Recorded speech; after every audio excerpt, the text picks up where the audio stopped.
Welcome and thank you for joining me for this quiet journey into the past.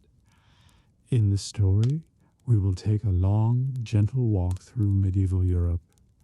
There will be no rush. We will move slowly, pausing often, noticing details, and lingering on the small things that made up ordinary life. Perhaps as you listen, you will feel your eyes grow heavy. Perhaps the slow rhythm of the words will carry you into sleep.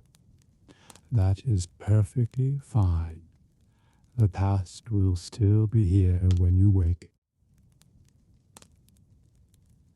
In the heart of many medieval villages, there is a house unlike the others.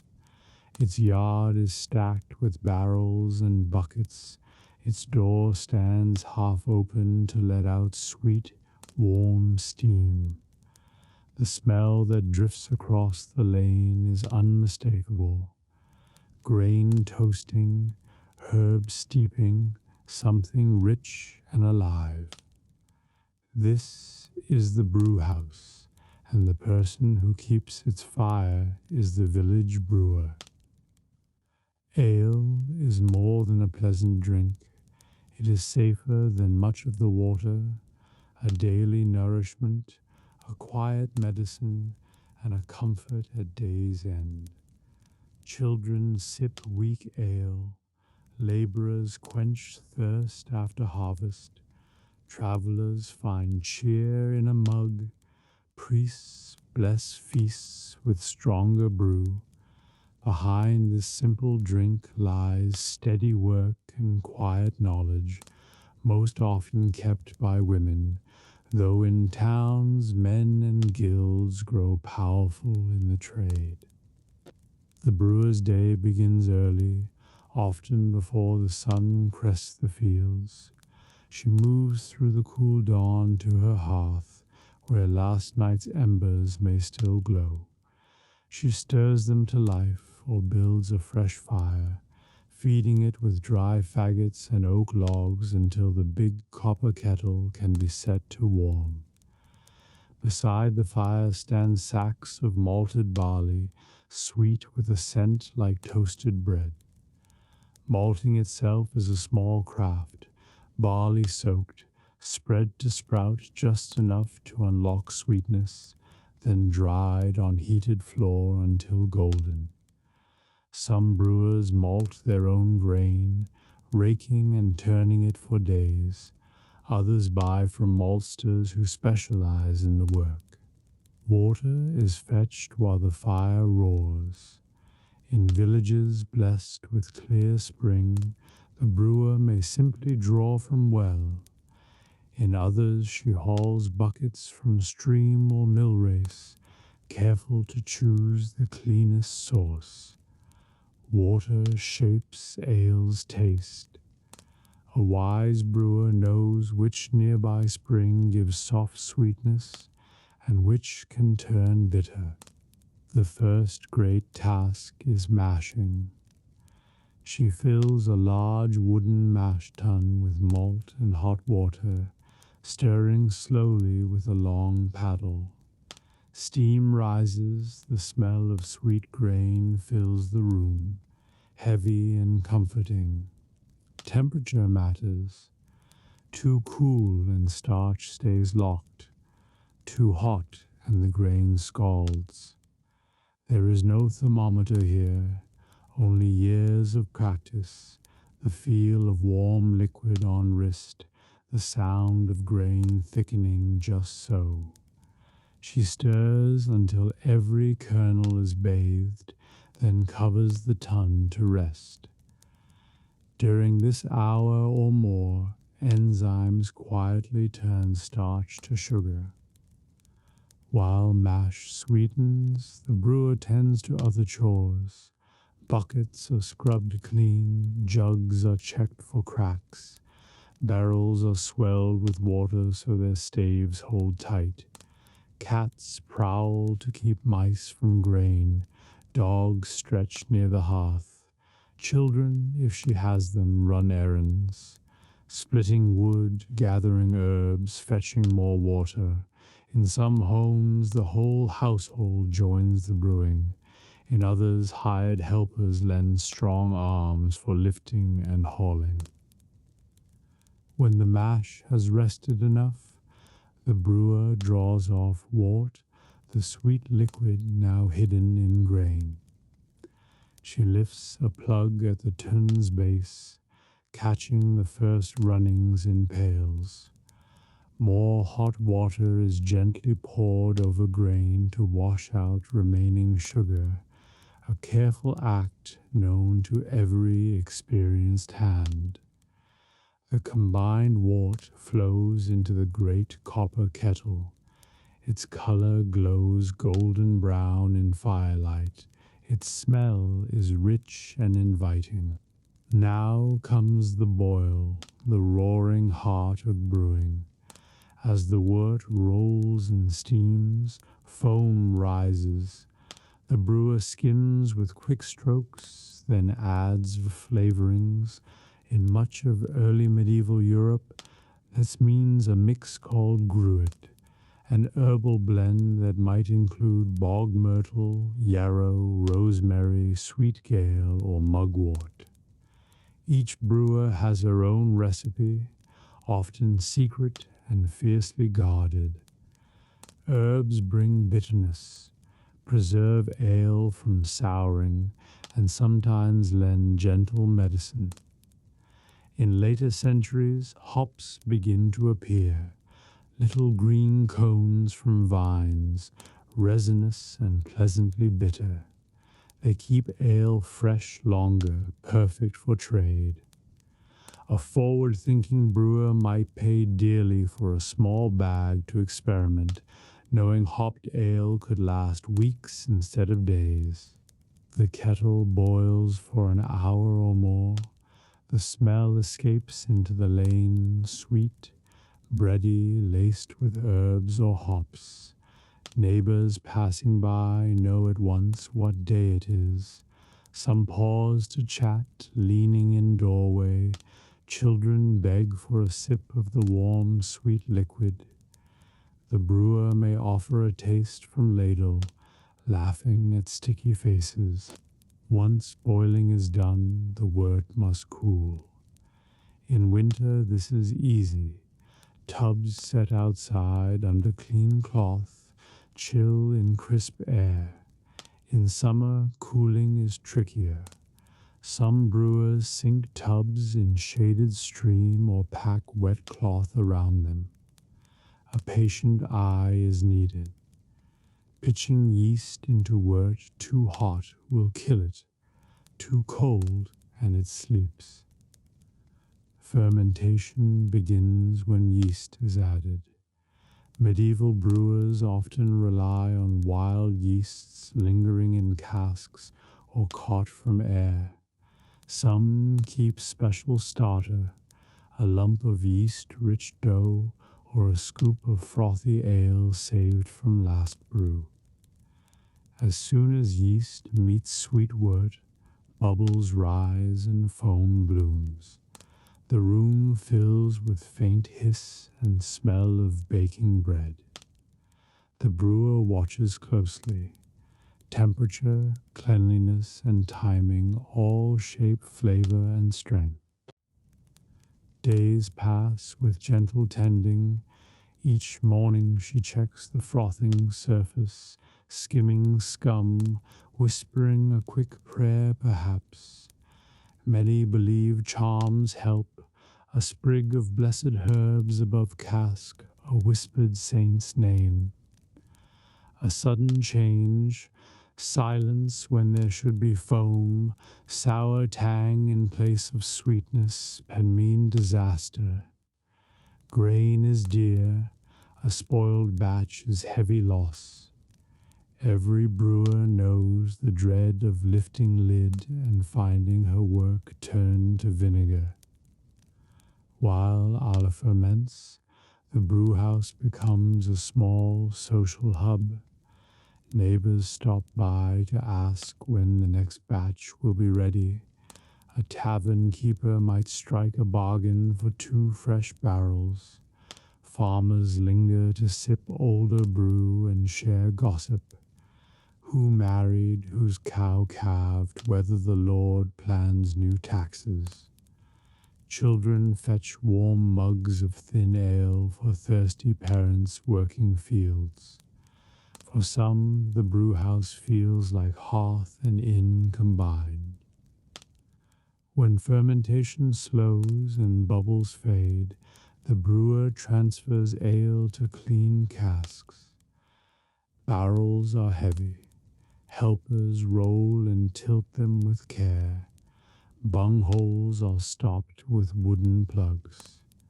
Each cask may be marked with chalk or simple symbols to show strength and age. Some ale will be drunk, mild and young, still slightly sweet. Stronger brews for feast or sale may be left to settle longer in cool cellars or shaded rooms. The economy of ale is complex. Many brewers sell by jug directly from door, others supply taverns. Payment may be coin, but often is barter. Flour, eggs, meat, or labor. In some places, the lord or monastery claims a right to brew or tax. In towns, brewing guilds enforce quality and protect members. They may appoint ale tasters, officials who visit to judge taste, strength, and honesty of measure. A failed test to bring fines or ruin reputation, so care and cleanliness matter deeply. Work is constant and physical. Stirring mash is heavy, lifting, scalding kettles, risks, burns, hauling casks, strains back and shoulders. Yet many brewers manage while tending children and house. Brewing fits into the rhythm of domestic life.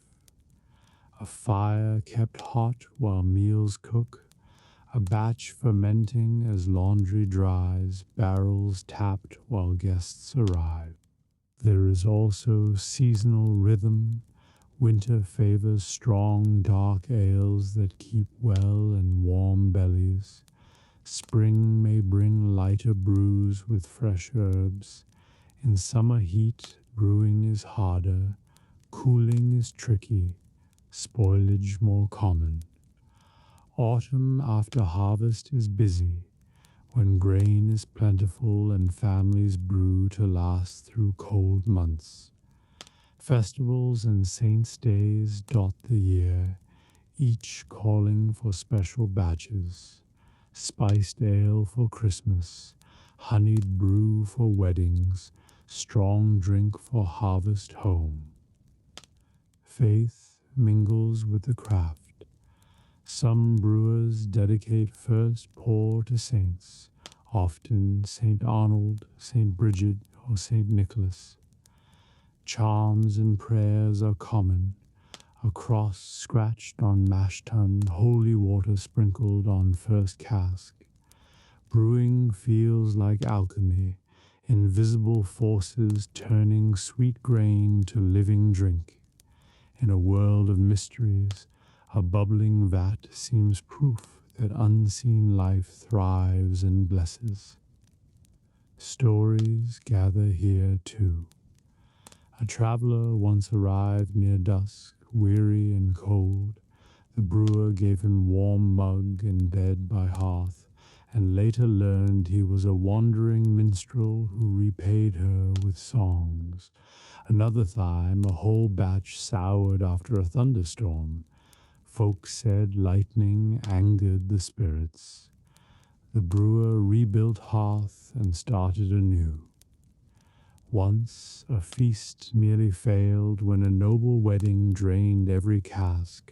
Neighbors rallied, sharing ale so no guest went dry. These small tales echo long after, retold whenever mugs are raised. Evenings in the brewhouse are warm and fragrant. The brewer sits weary but content. hands smelling of malt and herbs, hair damp from steam. Children sleep nearby, cats curl by fire. Outside, night sounds rise, frogs, distant dogs, perhaps the creak of the mill wheel. From tavern or cottage comes laughter, where her ale is already poured. Her day's work nourishes joy as much as thirst. Though chronicles praise kings with wine cups, it is ale that sustains the common world. It feeds harvesters, travelers, craftsmen. It comforts sickness and celebrates love. Behind it is quiet labor, a woman stirring mash before dawn, guarding fermentation through nights of prayer and watchfulness. Her brew keeps the village alive. So when you think of the Middle Ages, picture this humble place, a timbered house with smoke and steam, barrels lined like silent sentinels, and within it a brewer tending the mysterious work of grain, water, and tarn. Each mug poured carries warmth of hearth and steady care, a daily miracle made simple. The narrow lane smells of leather and damp earth, shaded by crooked eaves that lean toward one another like gossiping neighbors. A lantern hangs above a low door marked with a wooden boot, its paint faded but still clear enough to guide anyone seeking new soles or sturdy shoes. Inside, the cobbler's shop is a quiet refuge from the busy street. The air is warm with the scent of tanned hide, beeswax, and the faint smoke of a small brazier kept glowing for softening glue. Benches line the walls, each scarred by years of careful work. Awls and knives, hammers and tiny nails lie neatly in their places, though the tools are worn smooth by long hands. Strips of leather hang from pegs, some dyed black or brown, others left pale and waiting for the craftsman's hand. Boots in various states of repair stand ready on shelves, some with split soles, others needing only a fresh polish before they return to their masters. The cobbler himself, a man with a graying beard and patient eyes, sits bent over a last, a wooden form shaped like a foot. He threads a needle with waxed linen, pulling it through a supple upper that he is stitching to a sturdy sole. His fingers are scarred but nimble. Each pull is firm, sure, and rhythmic, like the quiet ticking of a clock. Now and then he hums under his breath, a tune so low it's nearly lost under the scrape of leather and the sigh of the fire. Beside him, an apprentice sorts tacks into small bowls. The boy's hands are not yet sure, and sometimes a tack spills and rolls across the floor, but he is quick to retrieve it before the master notices. He wears an apron too big for him, its hem nearly touching the ground. When the cobbler calls for thread or glue, the boy hurries to fetch it, eager to please, but still learning the calm pace of the trade. Outside, the lane echoes with distant market cries and the clatter of carts over cobbles, but here time seems slower. The cobbler's craft does not rush. It requires patience.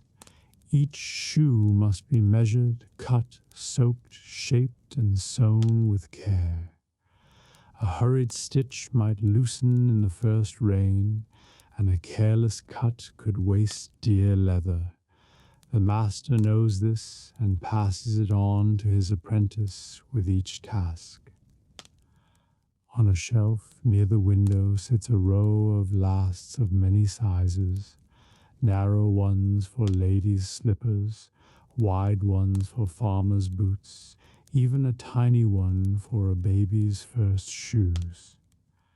Each bears marks of use, scratches, stains, initials carved into the wood long ago. Some belong to customers who have long since passed, yet the cobbler keeps them out of respect, and because one never knows when a grandchild may come seeking the same fit as a grandfather. The day's first customer arrives, a miller, his hands dusted with flour, carrying a pair of boots so caked with mud they seem more earth than leather. He sets them down with a sigh and asks for new soles, for the roads to the mill have worn the old ones thin. The cobbler nods, turning each boot over to inspect the damage. He does not hurry his verdict. He traces the seams, presses the heel, and finally names his price with gentle certainty. The miller nods and leaves the boots behind, his step lighter as he goes. Next comes a merchant's wife with a small bundle wrapped in linen.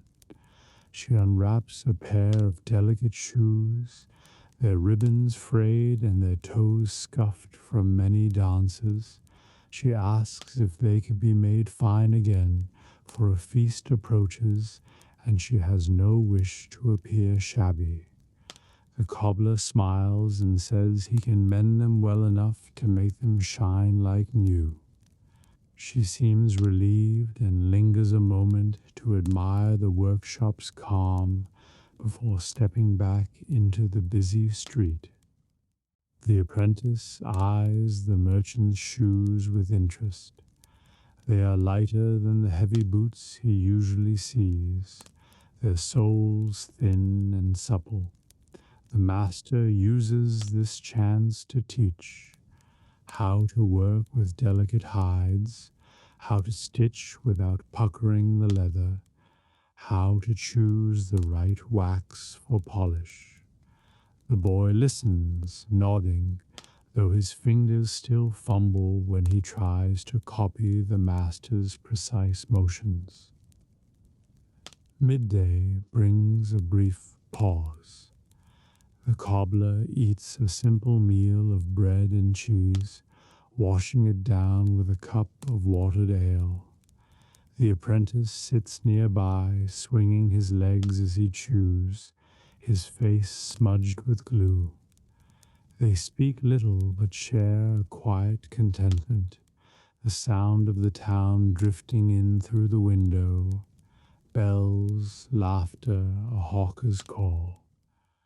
Work resumes when the meal is done, unhurried but steady. In the afternoon, the door creaks open to admit a young knight squire, bearing his master's riding boots. They are elegant, but worn at the stirrup and spattered with mud from the road. The squire bows awkwardly and explains that his lord expects to ride again soon. The cobbler studies the boots and assures the boy they can be ready by dawn. The squire thanks him profusely, relief softening his nervous posture. The master chooses a supple but strong leather for the knight's boots.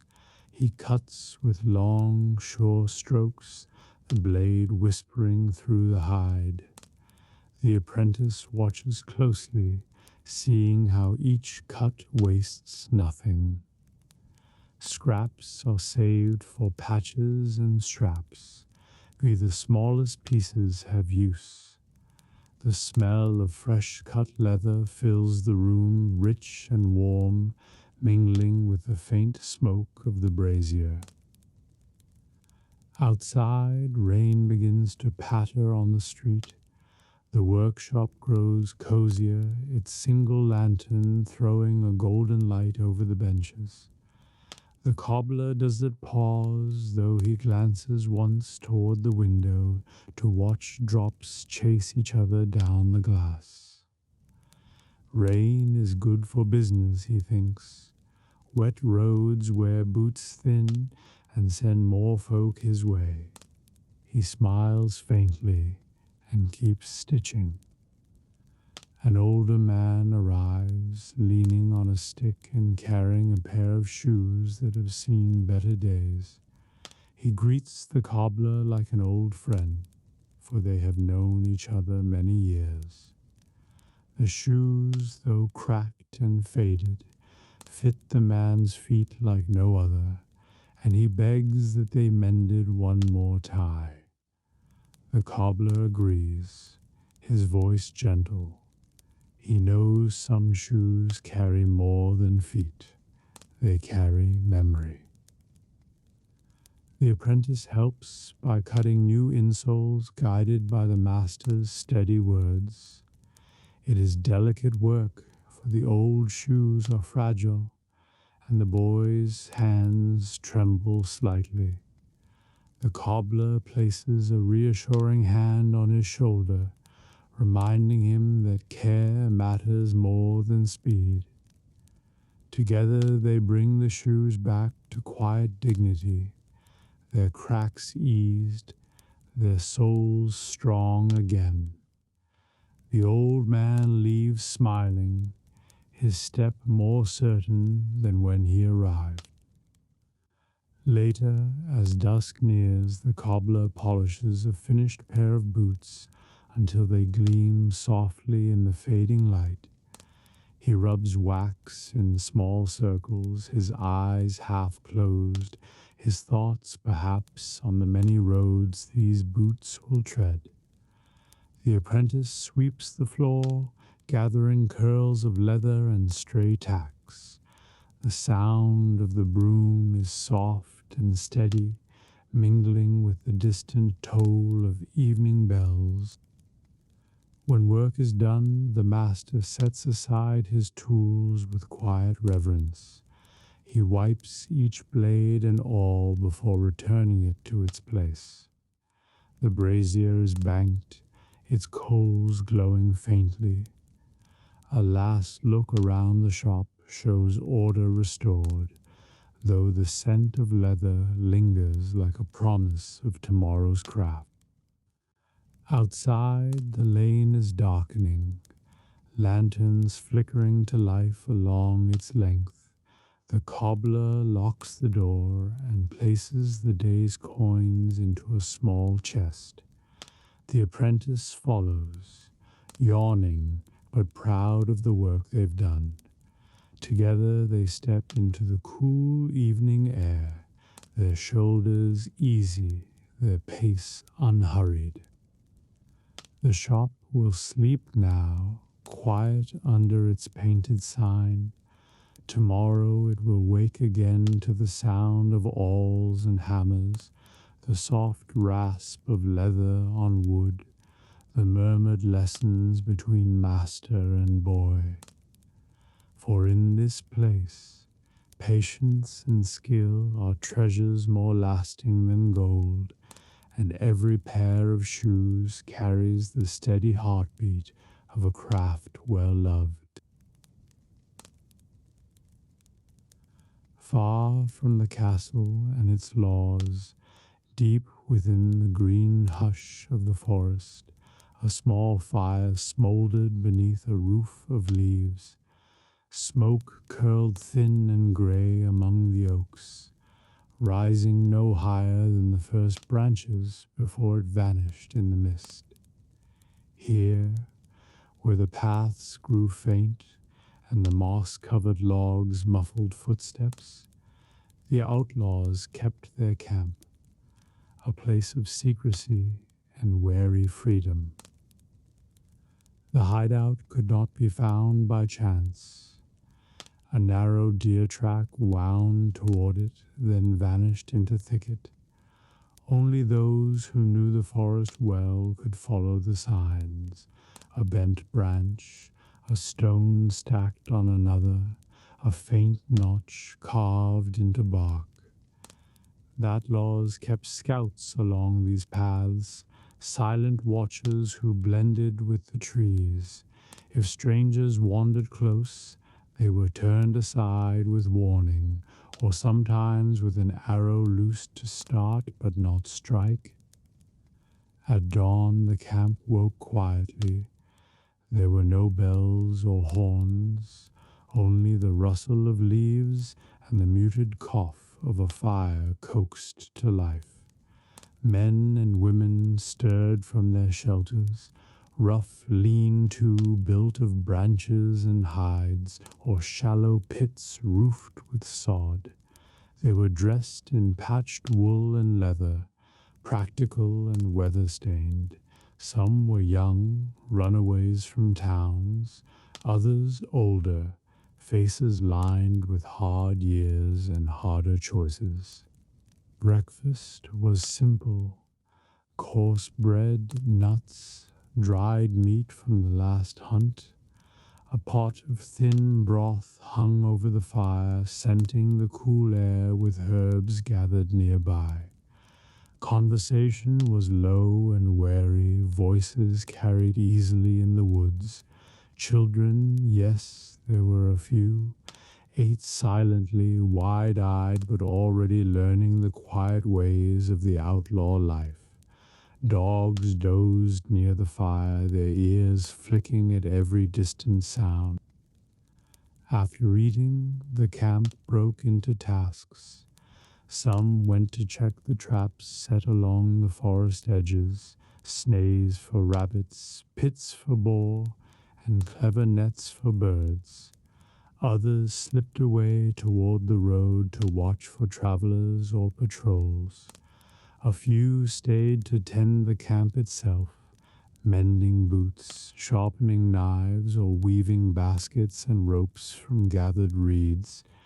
Every hand had work, for survival here was never certain, and winter always waited. Weapons were modest but well cared for. Bows of yew, short swords and knives, cudgels fashioned from oak. A single crossbow, treasured and carefully oiled, was kept for serious danger. Armor was scarce. Most wore only leather jerkins or thick cloaks that could turn aside a glancing blow. Yet skill and cunning made up for what they lacked. The outlaws knew every hidden path, every hollow tree, every stream that could hide their trail. Their leader was not called Lord, but all looked to him, a man of quiet strength, once perhaps a soldier or forester. He moved with calm certainty. He listened more than he spoke, weighed each risk before taking it. Some said he had been wronged by a cruel bailiff. Others whispered of outlawry forced by hunger. Whatever his past, he held his band together with fairness and a steady hand. The forest gave some safety, but danger was never far. Patrols from the castle sometimes ventured near, and the sound of hounds could send the camp scattering. The outlaws practiced this often. At the first signal, fires doused, shelters abandoned, and the band melting into the green like deer. Each carried only what could be borne at a run: bow, knife, and a bundle of food. More than once such drills had saved their lives. By midday, scouts returned with news of the world beyond.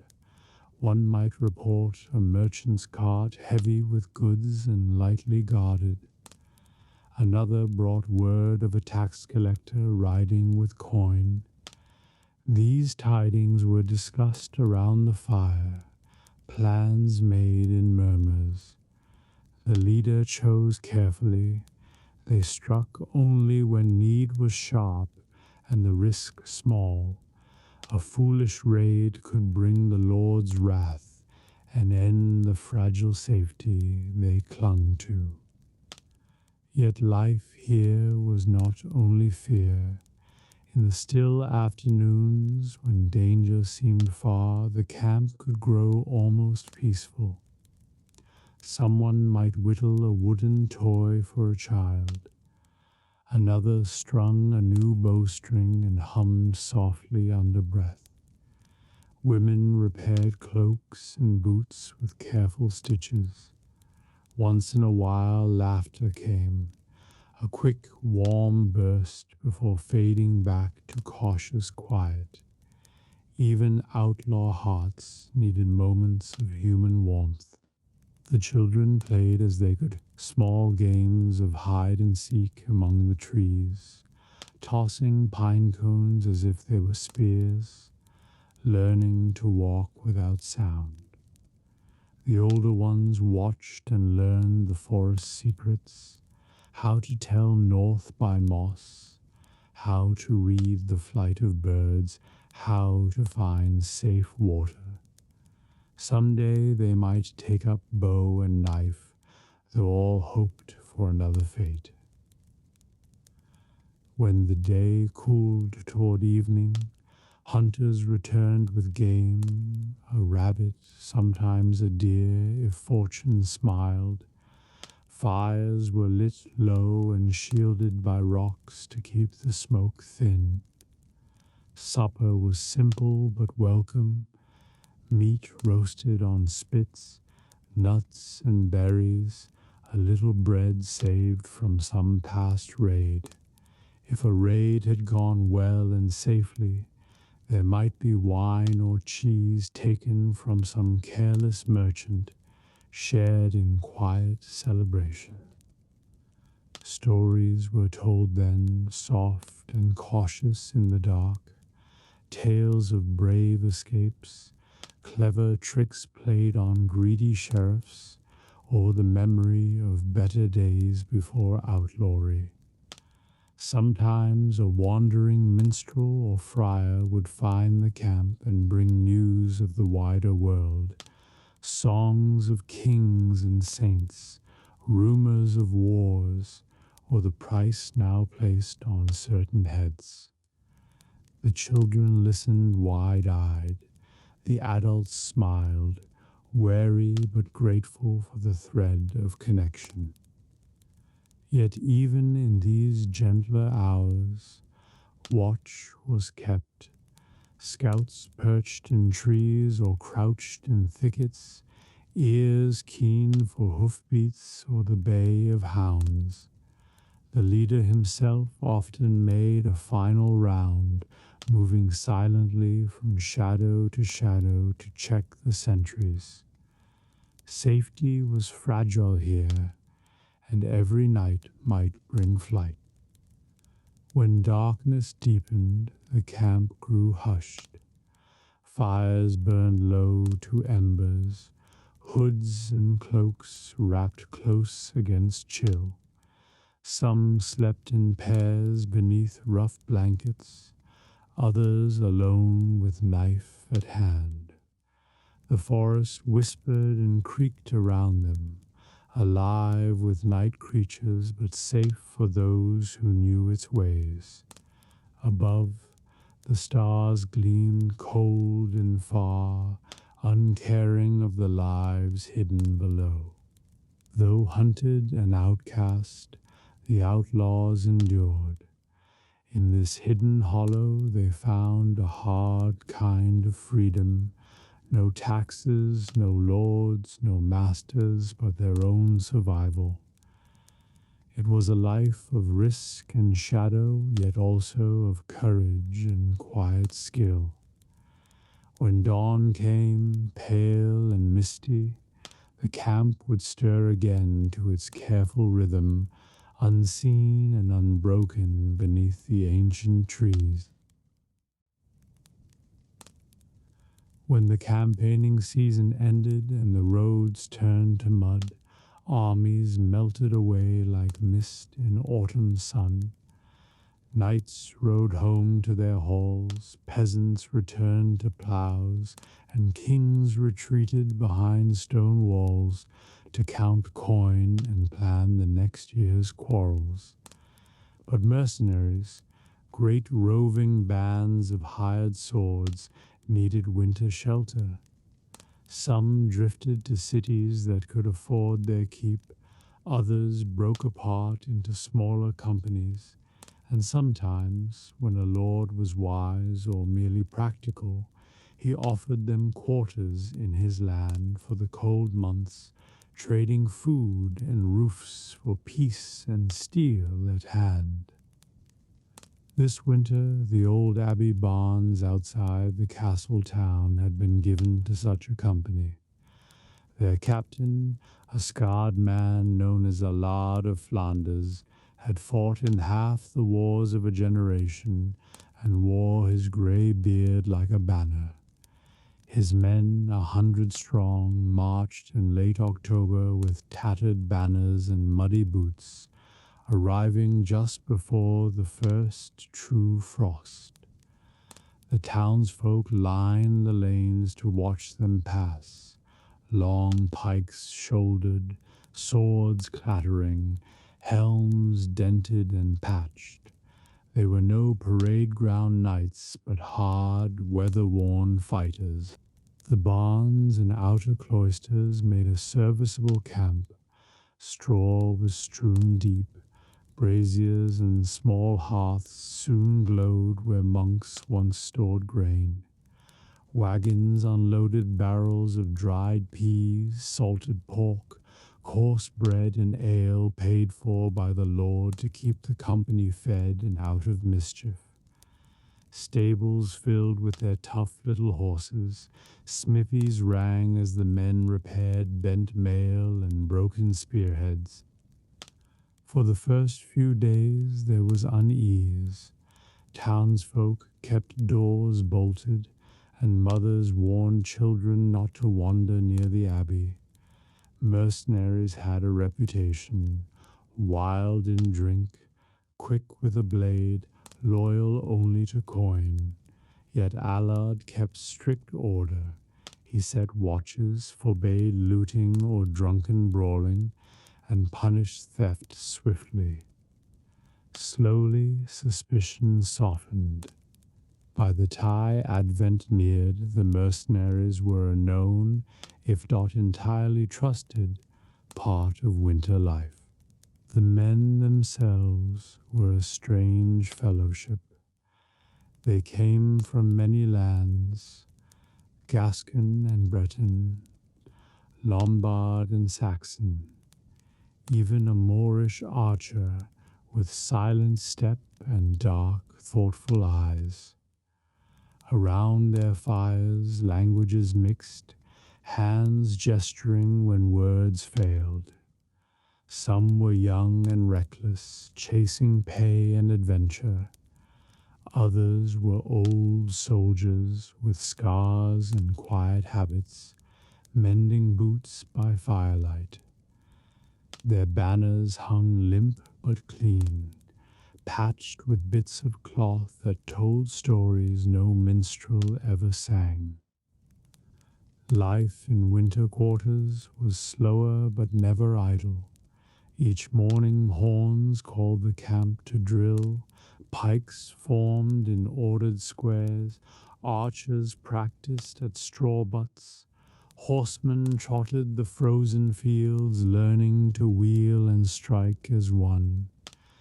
Veterans taught the young the craft of war, how to set a pike wall, mend armor, bind wounds, and keep weapons sharp. By mid-morning the camp was alive with clatter and shouts, echoing off stone and bare trees. Afternoons turned to quieter tasks. Armor was polished and patched, leather oiled against damp, broken bowstrings twisted anew. Tailors among the men stitched worn surcoats, Fletchers shaved arrow shafts and bound goose feathers. The smithy glowed with red light as hammers rang on dented helms, and sword edges were drawn keen again. Outside, horses were groomed until their coats shone in the pale sun. Paydays came once a month. The Lord's steward arrived with guarded chests of coin, and men queued before Lard's table to take their wages, silver pennies and groats, sometimes foreign gold still sticky with wax seals. Some spent freely in town on drink, dice, or women. Others hoarded, dreaming of a farm or smithy someday. The taverns closest to the abbey grew noisy on those nights, though patrols kept the peace, and Alad's punishments reminded all to respect local law. The town, once wary, found small ways to profit. Baiters sold coarse bread and sweet cakes alike. Alewives brewed extra barrels. Merchants hawked boots, cloaks, and spare gear. Children lingered near the abbey gate, hoping for foreign coins or trinkets. A few brave souls brought fiddles and pipes to play for tips by the campfires, learning songs in languages they didn't know. Yet winter was long, snow drifted deep, roads vanished under ice, and boredom pressed hard. Cards and dice clattered on overturned barrels. Tales of old battles grew wilder by the telling. Some men carved chess pieces or mended nets for fishing once thaw came. The Moorish archer taught boys from the town to fletch arrows. An old Lombard showed local smiths a new way to temper sword blades. Sometimes the company's doctor, half soldier, half barber surgeon, treated townsfolk when fevers ran, earning cautious thanks. Not all was peaceful. Quarrels flared after drink, blades flashed once or twice before captains waded in to break fights. A theft of winter apples from a farmer's store nearly turned to riot until Allard himself marched the culprit back with the stolen sack and paid double in silver. Slowly the town learned these mercenaries were rough, but not lawless, under firm command. The men kept their own rituals. Before the year turned, they held a night of remembrance. Fires ringed the abbey yard, and each soldier threw into the flames a token of comrades lost, a strip of cloth, a bent arrow, a name whispered softly. No songs, only silence and the hiss of snow falling into the blaze. Townsfolk who watched from a distance felt a strange shiver of respect for men who bore grief so plainly. At Christmas, the abbey bells rang again, though monks had long since gone to safer cloisters. The company stood quietly as the town's priest blessed them and sprinkled holy water. A feast followed in the barns, bread and broth thickened with meat, a few casks of ale, even pies from grateful townsfolk. Soldiers laughed and sang ballads, some rough, some tender. Children were lifted to shoulders to see sword tricks and hear tales of far-off lands. For a night, suspicion softened into shared cheer. January brought harder cold. Frost rhymed the camp, and men wrapped cloaks tight, faces red and raw. Training grew brief, fires burned low to save fuel. Some fell ill with fever or lung rot. The doctor and town healer worked side by side. Yet there was a kind of patience in the camp. Soldiers know how to wait when roads are snowbound and war sleeps. As days lengthened and ice cracked on the river, signs of departure stirred. Banners were mended, wagons readied. The smithy roared with last work. Horses were shod and fed richly for the march. Allard met with the lord in the keep to renew contracts or seek new coin elsewhere. Some men planned to ride on to new wars. A few, tired of wandering, struck deals with local farmers or artisans to stay. When the first dry road showed through thawing mud, the company formed ranks in the abbey yard. Townsfolk gathered again to watch, some relieved, some strangely wistful.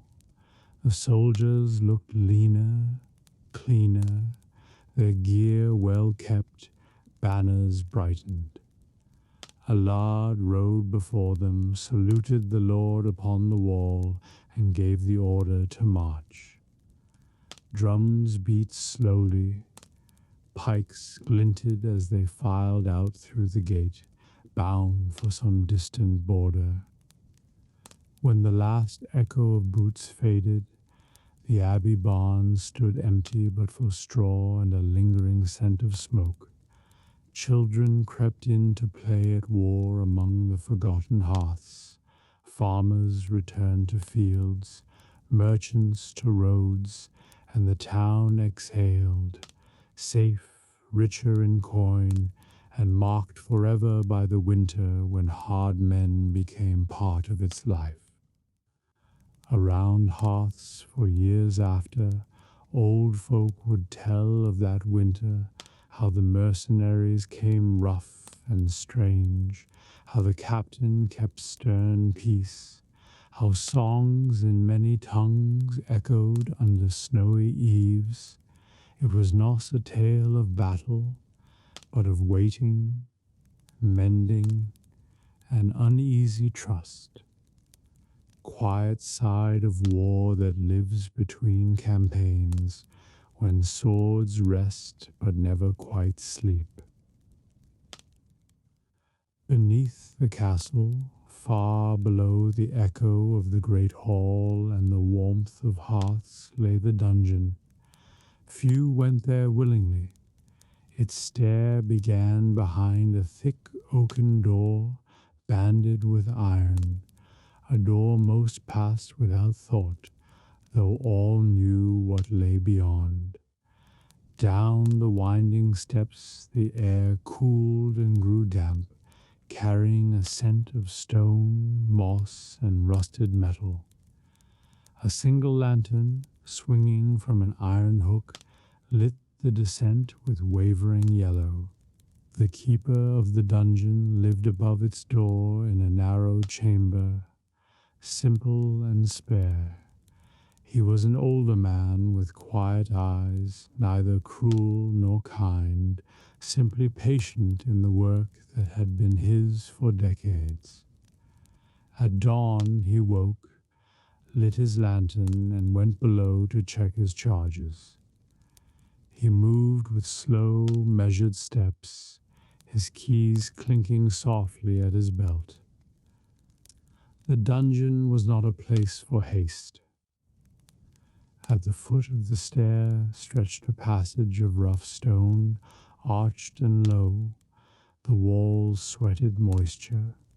The floor was cold underfoot. Doors of heavy oak lined the corridor, each bound with iron and pierced with a tiny grating through which air and light could enter.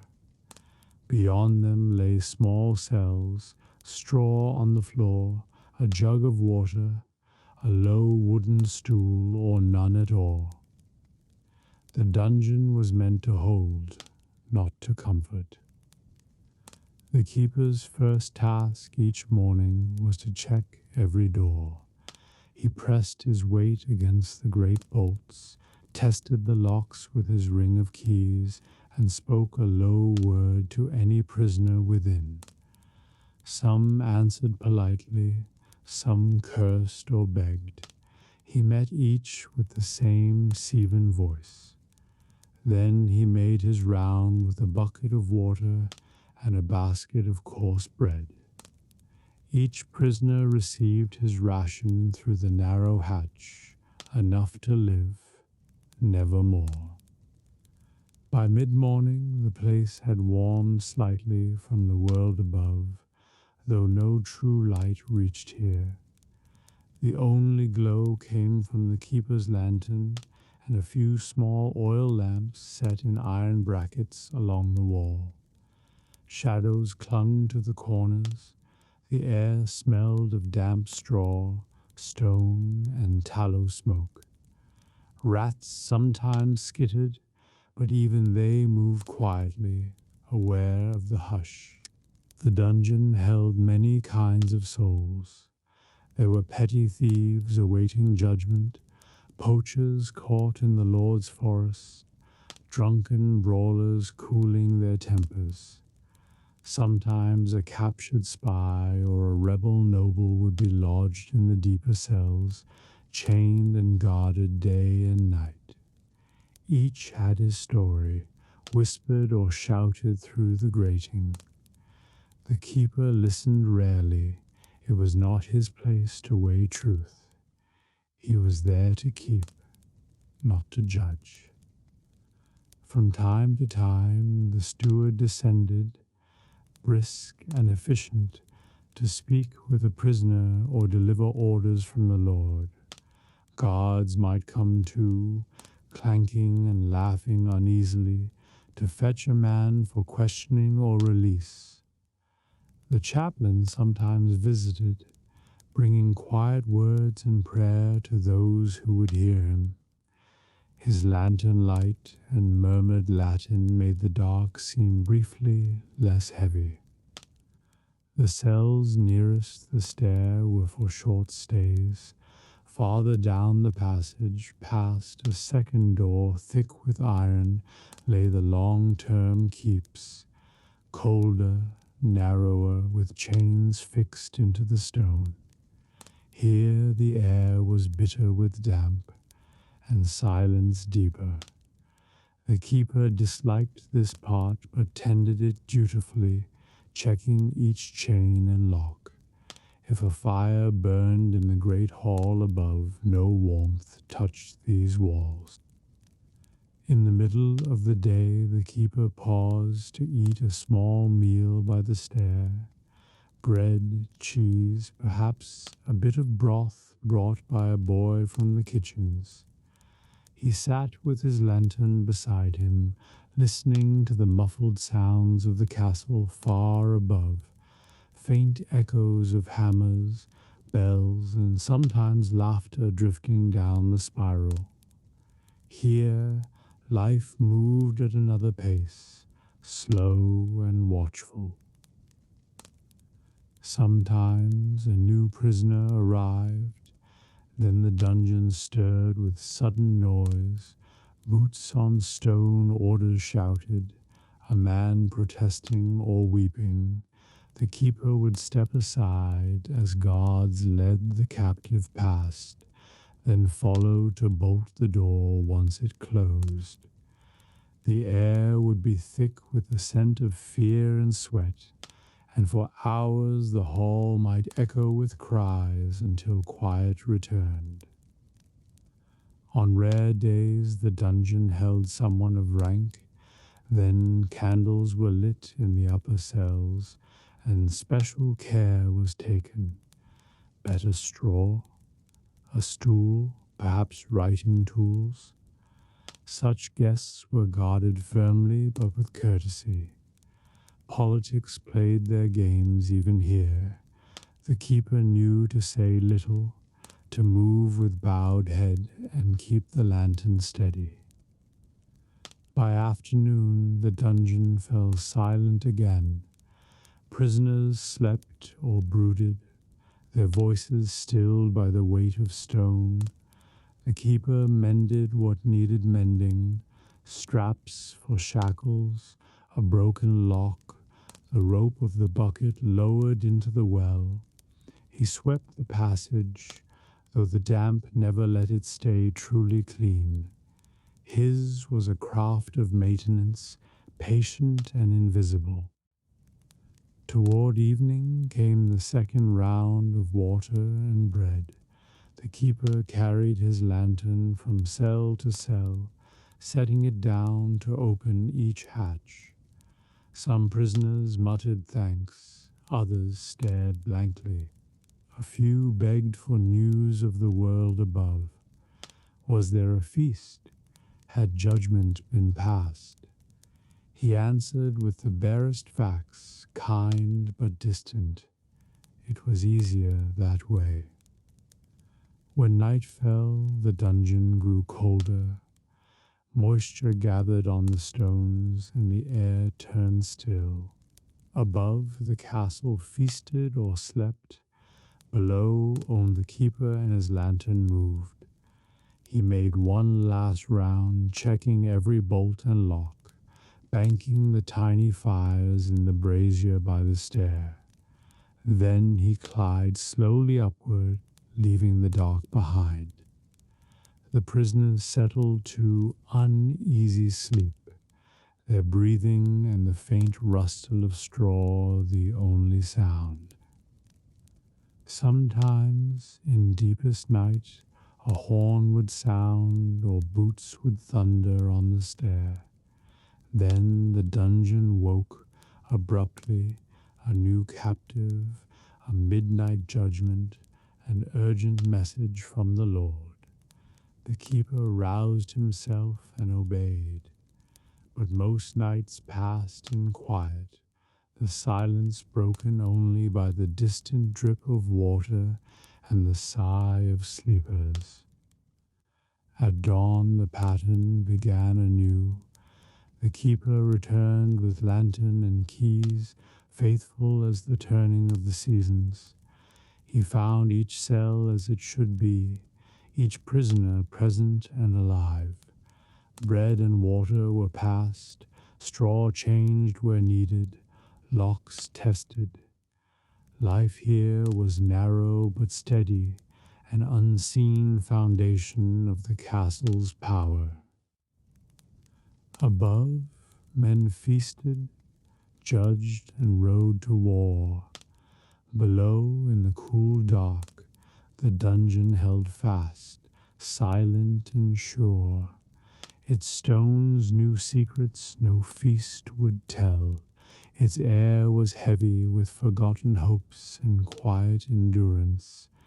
And though few wished to think of it, every man in the castle, from lord to lowest page, knew that this place waited if the law or fortune ever turned against him. On long winter nights, when wind swept the moors and woods groaned under its weight, people whispered of the wild hunt.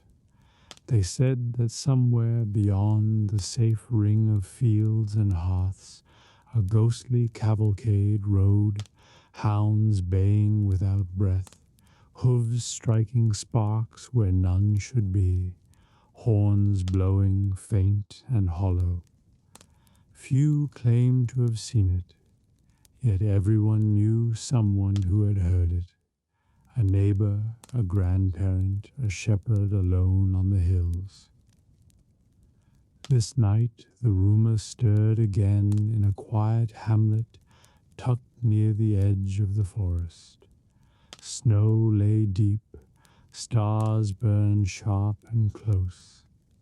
Inside the alehouse, men gathered around the hearth, mugs steaming, while outside wind prowled and rattled the shutters. A traveling peddler had arrived before dark, shaking frost from his cloak, and now his tale held the room silent. He spoke of riding the ridge road 2 nights past, moonless sky, frozen ground, at first only the wind and creak of trees, then a horn's distant call, low and mournful. His horse pricked ears, nostrils flaring. Soon he heard hooves, many and fast, though no road lay there. Hounds bayed, not with joy, but a hollow cry that raised his hair. He spurred on and dared not look back until lights of the next village broke the dark. Around the fire the villagers listened, faces flickering gold and shadow. Old Jory, who had tended sheep on the high moor for decades, nodded slowly. "I heard it once, long ago," he said. "Sounded like a storm coming fast, though the sky was clear. My dog tucked tail and would not move until it passed." Others murmured of kin and neighbors who had told the same. Yet outside the forest lay peaceful. Snow muted every sound. The brook ran black and slow. An owl hooted softly. Fox tracks stitched the white. The wild hunt, if it rode, was far away. Still the tale lingered, curling through the alehouse like smoke. Children edged closer to their mothers. Young men exchanged uneasy grins. Later, when the peddler had gone to bed in the loft and the last mugs were drained, a few stepped outside to check the night. Stars shone so bright it seemed they might fall. The air bit sharp and cold. No horn sounded, no hoof struck, only the long sigh of wind across snowfields. Yet one could imagine riders hidden just beyond the trees, waiting. Back in their cottages, people banked fires and bolted doors a little tighter. Mothers told children to stay near hearth and light. Fathers checked that dogs were in and gates latched. It was not fear exactly, but respect same one felt for storms or deep rivers. Some left a scrap of bread on the sill or a sprig of holly by the door, small offerings against unseen riders. Near midnight, a shepherd returning late from checking his fold paused on the high path. He thought, just for a moment, that he heard something far off, a faint horn, the whisper of many hooves. Perhaps it was only the wind shifting through pines, but his dog pressed close and whined low. He hurried on, saying a prayer under his breath. Dawn came clear and cold. No tracks but fox and hare marked the snow. Yet the rumor lingered stronger than before, carried to the bakehouse, the smithy, the well. The wild hunt had been near, people said. Best to keep indoors when nights turned black and wind moaned. Best to honor the old ways. Thus the legend lived, half fear and half wonder, in the quiet hearts of those who dwelt near wild places. Whether the hunt rode or not, it kept alive a sense of the forest's mystery, that beyond the fields lay a world older and stranger than man, where ghostly riders might yet thunder under the stars. The night is barely broken when the harbor stirs to life. Mist lingers over black water, curling like pale smoke between the masts of silent ships.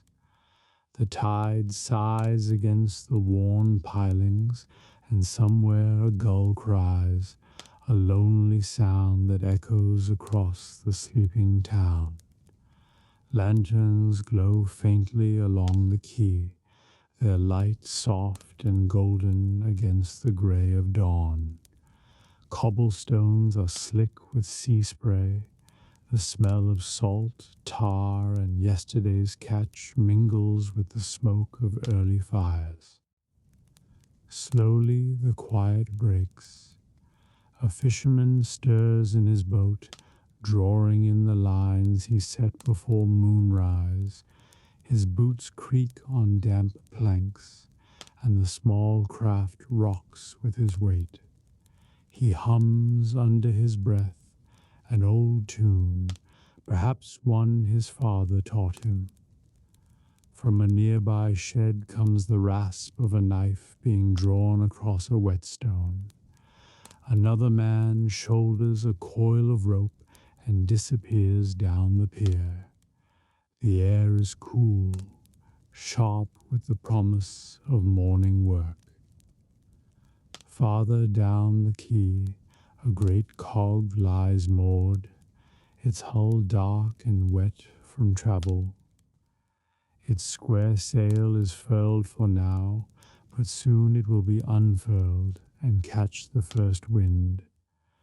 2 deckhands sweep water from the planks, their brooms thudding softly. Another climbs to the forecastle, checking the anchor chain. A barrel of pitch smoulders near the shipwright's shed, its scent rich and heavy. Before the sun has fully risen, the harbor is alive with quiet industry. Men mending nets, merchants tallying goods, sailors shaking off sleep. Beyond the working vessels, small skiffs and fishing boats cluster like birds at rest. Nets hang to dry, heavy with the smell of the sea. Buoys bob in the current, faintly knocking against each other with the rhythm of the tide. Dogs trot between the legs of workers, tails wagging as they search for scraps. A boy runs past with a basket of bread, the smell warm and yeasty. He dodges a sailor with a coil of sailcloth on his shoulder, then leaps a pudded with easy grace. Life here begins early, shaped by water and wind. At the water edge stands the harbor master's office, a low timbered building with salt-whitened walls and a roof of weathered tiles. Inside, ledgers line the shelves, thick with years of ink and sand. The harbor master himself steps outside now, wrapped in a long cloak against the chill. He scans the tide, the ships, the men at work. In one hand he carries a small bell. When he rings it, its tone is thin but commanding. New arrivals will soon need berths, and departing vessels must clear the channel before the tide turns. Above the harbor, the town stirs more slowly. Narrow lanes run down toward the water, lined with stone houses and timbered inns. Shutters creak open to let in the first light. Somewhere a baker slides loaves into his oven, the smell drifting down to the quay. From a small chapel comes the sound of a single bell, calling the devout to early prayer. A merchant yawns on his doorstep, surveying the wagons that will soon haul goods from ship to market. The sea gives life here. Everything begins and ends with the harbor. Sunrise comes at last. The horizon brightens from iron gray to silver, then to soft gold. Light spills over the masts, catching in the rigging and waking the gulls into a storm of cries. Sails begin to rise, snapping as morning wind slips in from the sea. The great cog heaves against its ropes. Deckhands scramble, shouting to one another. Fishermen push their boats from shore, oars dipping silently. The harbour now hums with motion, every sound layered, wood creaking, water slapping, gulls calling, men laughing low. Yet even in its bust, the harbour keeps a quiet dignity. Old timbers remember countless dawns, soldiers embarking for war, pilgrims bound for far-off shrines, merchants hoping for distant wealth. Every rope and spar carries the smell of salt and stories untold. Somewhere a boy dreams of sailing beyond the horizon. Somewhere an old sailor remembers a storm survived, and still the water comes and goes, the tide faithful as the turning of the seasons. As the sun climbs higher, the harbour is fully awake. Crates of wool and grain appear on the docks, barrels roll toward waiting ships, and fishermen call their morning catch to the fishwives who haggle with knowing eyes. Dogs bark, bells ring, and the first tavern doors swing open to offer mugs of hot ale to cold hands. Another day of sea-bound labor has begun, slow, steady, and as ancient as the tide itself. High on the wooded hillside, where the path narrowed to a track no cart could follow, a small cave opened in the rock. Moss softened its edges, ivy draped across like a curtain. Smoke curled faintly from a hole in the roof, caught and pulled thin by the breeze.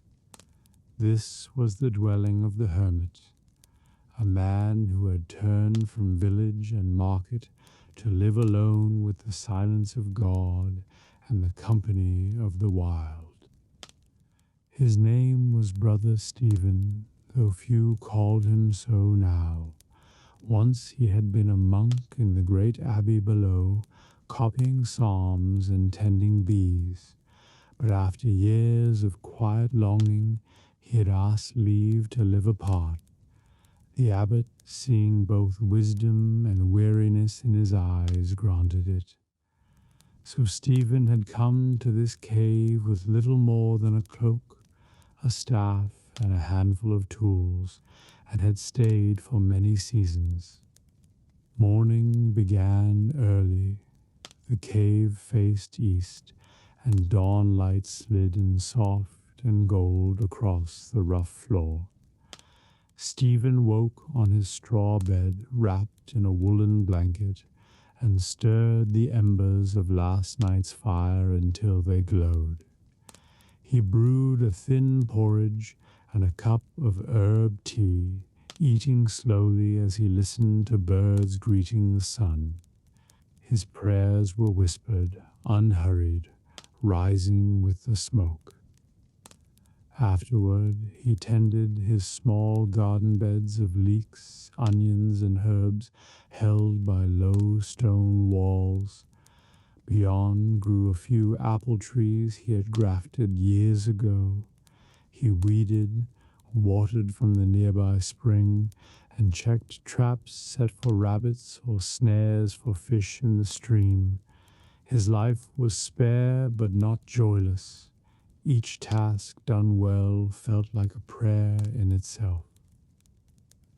Sometimes he carved bits of fallen oak, became simple crosses or small bowls. Smooth stones turned into beads. These he traded twice a month, when he walked down to the village. In return, he took flour, oil, and salt. The villagers met him with quiet respect. Some asked for blessings, some left food at the edge of his path rather than speak. They knew his presence brought a strange peace, though they did not always understand it. The woods around his cave were alive in subtle ways. Deer moved like shadows through dawn mist, foxes slipped silent over leaves, owls slept hidden in branches. Stephen learned their trails and voices until they felt like neighbors. Sometimes a bird would perch unafraid near his hand as he dug or prayed.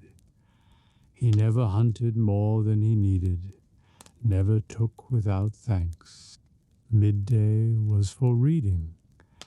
In his cave, carefully wrapped in linen, he kept a few books, a psalter, a gospel, and an old herbal. Their pages, though worn, were loved.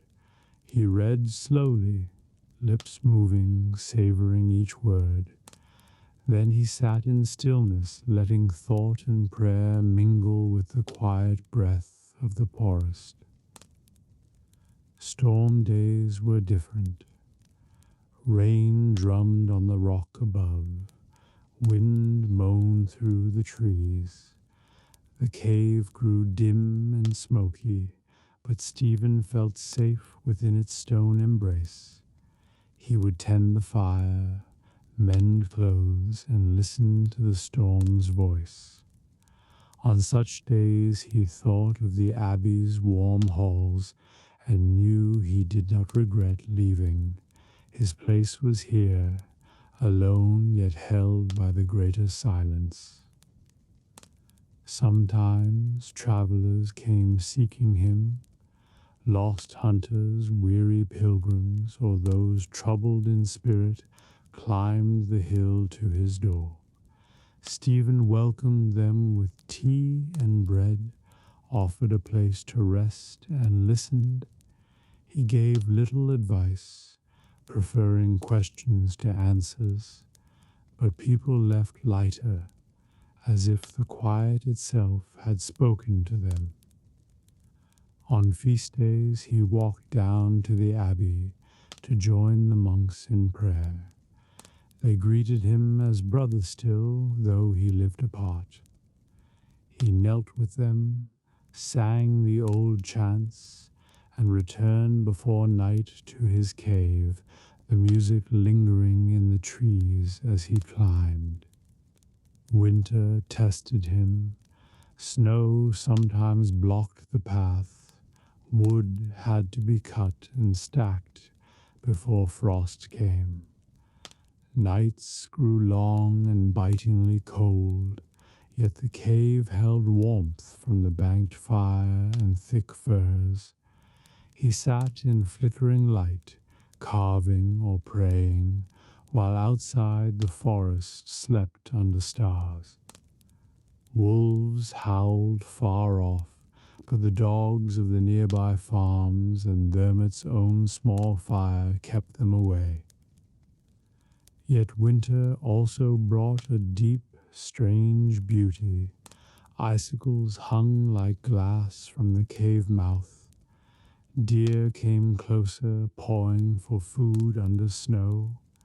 The sky on clear nights blazed with stars so sharp it seemed one could fall into them. Stephen, wrapped in furs, would stand outside and whisper prayers to the silent heavens. Spring came softly. Snowmelt trickled down to the stream. Violets bloomed in damp hollows. Stephen planted new herbs, pruned the apple trees, and gave thanks for another turning of the year. Birds built nests near his roof.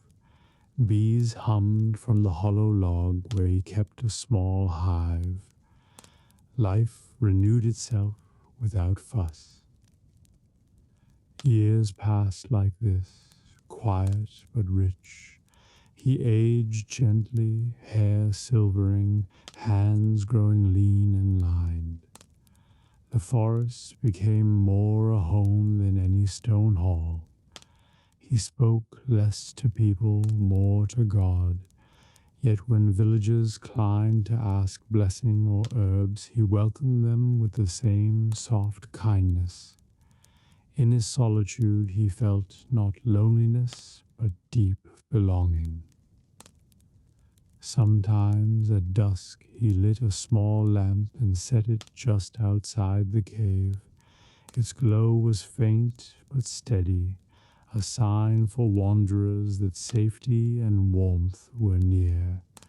A few shepherd boys, lost in fog, found their way by it once. A merchant delayed by storm warmed there another night. Such acts pleased Stephen quietly. No sermon could say as much as a single flame in darkness. And so the hermit's cave became part of the hill's story. Travelers spoke of it, villagers took comfort from its unseen prayers. Season by season, the man within grew older, but his life remained as simple and strong as the rocks that sheltered him. In a world full of turmoil, his small, faithful silence stood like a lantern against the dark.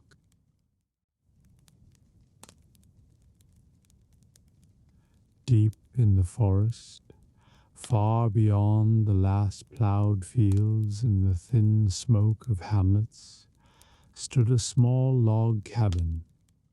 Its roof was shingled with hand-split boards darkened by rain and years. Its chimney leaned slightly, but sent up a brave curl of wood smoke.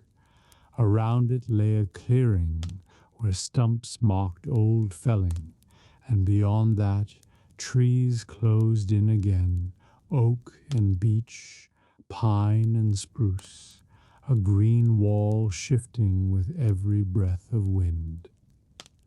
The hunter who lived there was called Gerard by the few who knew him. Tall and spare, with a beard gone silver, he moved through woods as quietly as deer. Each autumn he filled the village larders with venison and wild boar. In winter he trapped fur for trade, but most days passed in calm solitude, his life bound to the forest's slow heartbeat. Morning began with fire. Gerard rose at first light, stirred the coals buried under ash, and set a pot to boil herbal tea and porridge. The cabin's single room was simple: bed of furs, shelves of dried herbs and smoked meat, bow and quiver hung neatly by the door. He ate slowly, listening to the waking forest, the cough of a stag, the scold of squirrels, the first low drumming of woodpeckers. After breakfast, he checked his gear, bowstring tested and waxed, arrows counted and fletched, knife whetted until it sang on stone. His dog, a quiet hound with wise eyes, watched every move. Then they slipped outside, boots crunching frost, and locked the door with a simple latch against curious animals rather than men. The day's hunt might be long or brief. Sometimes Gerard followed deer tracks deep into shadow, reading each bent grass and print in the mud. Other time he checked snays set along rabbit runs, freeing what he needed and resetting with care. He never took more than the forest could spare. Years had taught him the balance. The forest spoke in signs. Birds bursting upward warned of larger prey or predator. A faint musky scent told of boar nearby. The hush of small creatures meant wolves or bear might be close. Gerard read these without thought, moving with a slow, careful grace that kept him part of the woods rather than intruder. At midday he often paused to eat bread, dried meat, a flask of watered ale. He chose a fallen log or sunny rock, always watchful but at ease. His hound rested close, ears twitching even in sleep. Sometimes the hunter dozed briefly, waking at the least crack of twig. The forest's hum lulled but never deceived him. In autumn the work was hardest but richest. Deer fattened on fallen acorns, boar roamed bold. Gerard smoked meat in a small hut beside the cabin, its roof vented to let blue ribbons of fragrant smoke curl upward. The smell of oak and hickory hung sweet and sharp for weeks. Villagers came to trade grain, cloth, and salt for the winter's venison. Winter brought quiet hardship. Snow-blanketed paths, game grew scarce and wary. Gerard mended traps, kept the hearth bright, and lived on stored food. Some days he tracked fox or marten for their fur, selling pelts to passing merchants come spring. Nights were long but peaceful, fire crackling, hounds snoring softly, wind whispering through pines. Occasionally travelers knocked lost pilgrims, woodcutters delayed by storm, messengers seeking a short road. Gerard welcomed them with stew and fire, asked few questions, and saw them safely on their way. His cabin was known for miles as a quiet refuge, though no sign marked it. He kept a small shrine in one corner, a wooden cross carved by his own hands, a sprig of evergreen laid before it each Christmas. Though seldom among men, he prayed simply and often, finding God in the steady turn of seasons, the patience of trees, and the clear night sky. Spring softened the world again. Snowmelt trickled down from the hills. Deer shed winter coats. New shoots broke through leaf mold. Gerard walked the forest, checking which trails remained sound, repairing small bridges of logs where floods had torn them away. He planted herbs near the cabin, mint, sage, yarrow, for medicine and cooking alike. Summer was his quietest tie. Game ranged deep and scarce. He lived mostly on fish from the stream and the garden's bounty. The woods grew heavy with green, insects buzzing, air rich with pine and warm earth. On such days he carved spoons, bowls, handles for knives. Sometimes he hummed old songs remembered from youth, though no one was near to hear. Loneliness came, but gently. Gerard had chosen it and knew how to greet it, with work, with prayer, with the faithful presence of his hound. Now and then he visited the village for salt and trade, sharing ale with old friends, catching news of lords and wars. Yet he was always glad to turn homeward, back to the still trees and the soft clearing. Evenings in the cabin were simple. Meat hung smoking outside, herbs dried from the rafters. He read when he had a candle, or simply watched the fire until sleep pulled him down. Sometimes wolves howled far off, and the dog lifted its head but didn't bark. The cabin felt snug and safe. Rain drummed on the roof. Wind rattled the shutters. Inside, warmth and peace held steady. Years shaped a life as the forest shapes a tree, slowly with patience. Gerard aged but stayed strong. His cabin weathered storms and snow, but its hearth never went cold. Hunters passed, travelers rested, and still he walked each dawn with bow and dog, part of the same quiet rhythm. In a world of lords and wars, his story was small, yet in the hush of the deep woods it felt enough.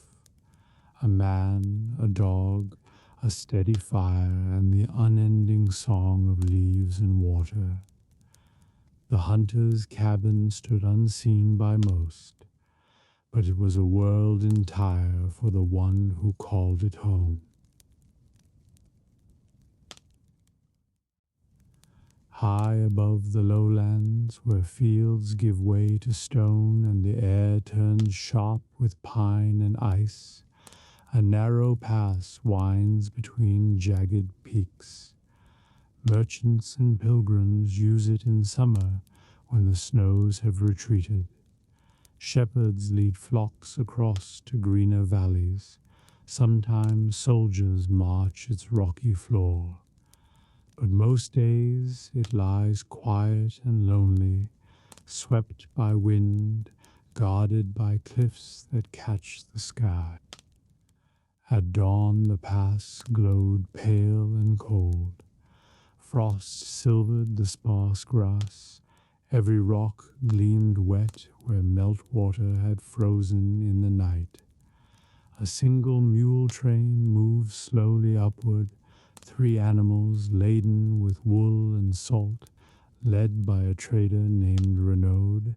His cloak was heavy, hood drawn tight, breath puffed white as he trudged. Behind him followed his nephew, a boy of 15, eager-eyed despite the chill. The way was no more than a track scratched into stone, wide enough for 1 cart at most. To the left, cliffs rose sheer. To the right, the land fell away into mist. Pine and larch clung where they could, their dark needles sighing in the wind. Somewhere far below, water roared unseen. Bells on the mules jingled softly, the only sound besides boots crunching frost. They passed an old wayside shrine, a weathered cross set into rock, candles long burned to stubs. Travelers for centuries had left tokens there, pebbles, coins, bits of ribbon, to seek safe passage. Renaud paused, touched the wood with gloved fingers, and murmured a prayer before moving on. The boy copied him solemnly, learning the silent ritual of the road. As the sun climbed, the mountains came alive with color. Snowfields glared white far above. Lower slopes blazed with autumn gold where larches turned, ravens wheeled and croaked, riding invisible currents. A marmot whistled sharp from a rocky perch. The boy grinned, but Renai only nodded. Beauty here was matched by danger. They reached the first true height by mid-morning. The path narrowed, twisting between sheer walls. Here old stones marked the border of two lordships, though no guard kept watch now. Once, long ago, tolls had been taken. Now the stones simply stood mossy and silent, carved with faint heraldic beasts. Wind hissed through the gap like breath through teeth. On the far side, the world opened in a breathtaking sweep, valleys rolling away to blue distance, snow on distant ridges gleaming like steel. The mules stopped of their own accord, ears flicking. Renaud and the boy stood a while gazing. Such sights humbled even seasoned travelers. The boy whispered a prayer without thinking. They pressed on carefully, for the descent was trickier than the climb. Loose shale shifted under boots, stones clattered down slopes. Renaud led the first mule with steady hand, speaking calm words. The boy kept the second's rope taut, learning the skill of guiding weight on treacherous ground. Far below, a faint thread of smoke marked a shepherd's hut, first sign of life they had seen since dawn. At midday they stopped at a small shelf where water trickled from rock into a trough carved long ago. Here they let the mules drink and fed them grain. They themselves ate bread and hard cheese, washing it down with cold water. Silence hung heavy but peaceful, broken only by the wind and the occasional clink of a mule's harness. Not all journeys here were so calm. Renaud told the boy old tales of avalanches burying caravans, of wolves bold in deep snow, of bandit once lurking before the lords cleared them out.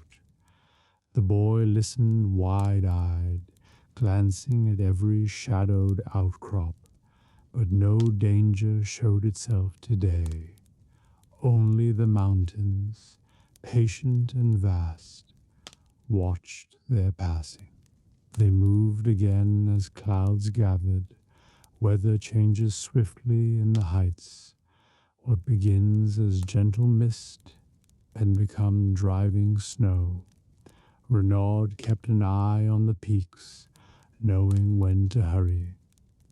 Soon the path dipped into a sheltered cleft, lined with dwarf pines, a place travelers often camped when storms threatened. There stood an old stone hut, roof patched but sound, built for just such refuge. Inside, it smelled of smoke and old wool. A hearth blackened with years of fire waited, and a small pile of wood remained from some generous soul. Renaud set about kindling a blaze, while the boy unpacked blankets. The mules, tethered safely outside, chewed hay and stamped quietly. Warmth spread slowly as flames took hold, painting the stone walls with soft gold. Outside, the wind rose, bringing thin sleet that rattled on the roof. They were glad for the hut's shelter. Renaud spoke softly of roadcraft, how to read snow lines, where to find springs, how to follow cairns when fog hides the path.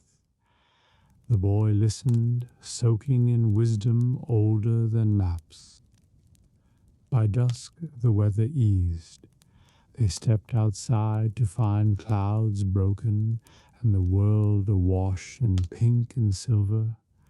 Peaks flamed briefly, then dimmed to blue shadow.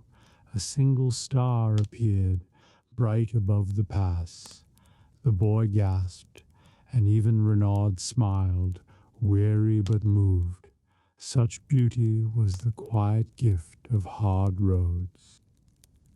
They slept in the hut, warm by the fire, mules shifting softly nearby. Outside the night was vast and cold, wolves howled far off, but the sturdy walls and steady blaze kept fear at bay. Renaud prayed a short prayer of thanks for safe passage thus far and closed his eyes, trusting the mountain's patience. At dawn they rose again, breaking their fast quickly, and began the last leg down into the far valley. Mist burned away to reveal green slopes dotted with sheep and smoke from distant cottages. Bells from a chapel floated faintly up. The boy grinned in relief. Renaud's heart lightened too. Another crossing nearly done. Such is the mountain pass, harsh yet fair, demanding care but offering wonder. Travelers come and go, some fearful, some awed, all humbled by its vast quiet. Stone and wind remember every step, but give safe passage to those who move with patience and respect. Dawn comes pale and gray over the fields, and the road already stirs. A cart creaks as it leaves a farmyard. A man with staff and bundle strides out, cloak swinging. A pilgrim lifts eyes to distant spire. In the Middle Ages, the open road was both lifeline and risk. It linked quiet hamlets to bustling towns, fairs, and shrines, carrying goods, news, and dreams. To walk it was to step into a slow river of human movement, each traveler with story tucked beneath cloak. Most roads were simple earth tracks, hardened by hooves and wheels. Some were paved remnants of Roman stone, still proud centuries later, others little more than ruts winding through fields and wood. In wet weather, mud sucked boots and wheels.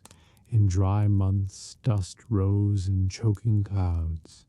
Yet these paths were arteries of trade and pilgrimage. Milestones or crosses sometimes marked distance. In France and England, wayside chapels or shrines gave rest to weary. Travel began early. Peasants set off with dawn to reach market before noon. Merchants moved in cautious groups, wagons piled with wool, salt, iron, or wine. Messengers for lords spurred horses hard, cloaks streaming. Pilgrims started slow but steady, staffs tapping rhythm as they sang quiet hymns. Some roads echoed with church bells, some with only wind. Every traveler planned for safety. Roads could be lonely, robbers and outlaws haunted woods, and wild animals, wolves in some regions, boars or bears in others, lurked at edge. Many went armed, staff tipped with iron, knife at belt, sometimes bow. Caravans hired guards or rode under lord's banner. Lone travelers kept to daylight, seeking inn or monastery by dusk. Inns and taverns dotted major ways, simple but welcome. A timber hall with straw on floor, stew bubbling on hearth, ale or wine to slake thirst. Stable boys took horses, travelers shared benches and stories. Payment could be coin or goods, Sometimes poor slept by fire for small fee. Hospices run by monks or hospitallers sheltered pilgrims freely, offering bread, broth, and blessing. The people of the road were many, peddlers with packs of pins, cloth, and trinkets, tinkers mending pots, jugglers and minstrels seeking coin, scholars on way to universities, knights and their retinues riding to war or tournament, peasants hired for harvest afar. Some roads thronged before great fairs, wagons in long line, bells and laughter ringing. Merchants watched sky and season. Winter travel was dangerous. Deep mud, snowdrifts, short light, frozen rivers breaking. Spring promised safer roads, but floods. Summer longest days, but dust and heat.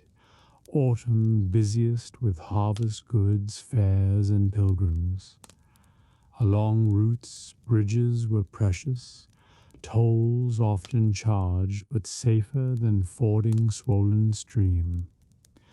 Ferrymen worked tirelessly, poles pushing heavy barges across. Religion marked the way. Crosses, shrines, or statues of saints guarded bends and bridges. Travelers paused for prayer and small coin. Pilgrim badges glinted on cloaks.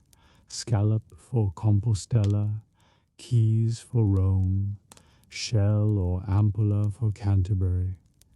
Bells of distant church promised shelter.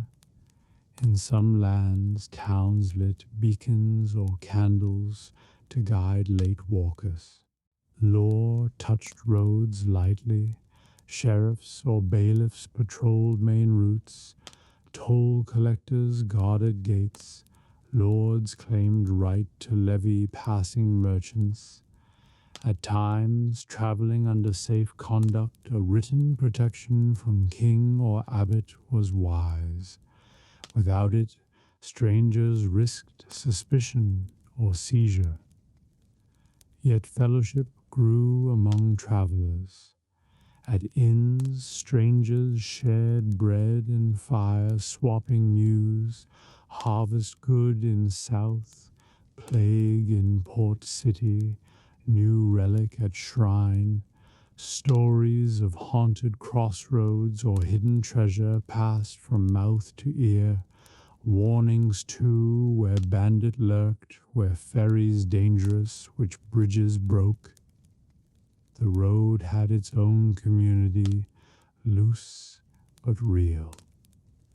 Sounds and scents defined journey. Horses snorted, cartwheels groaned, bells on mule teams jingled. Smell of damp earth, leather, hay, sweat, smoke from distant fires. Morning birdsong gave way to hum of insects. At night frogs and wolves took chorus. Lantern lights swayed from late wagons. Constellations guided those without. Meals were simple but comforting.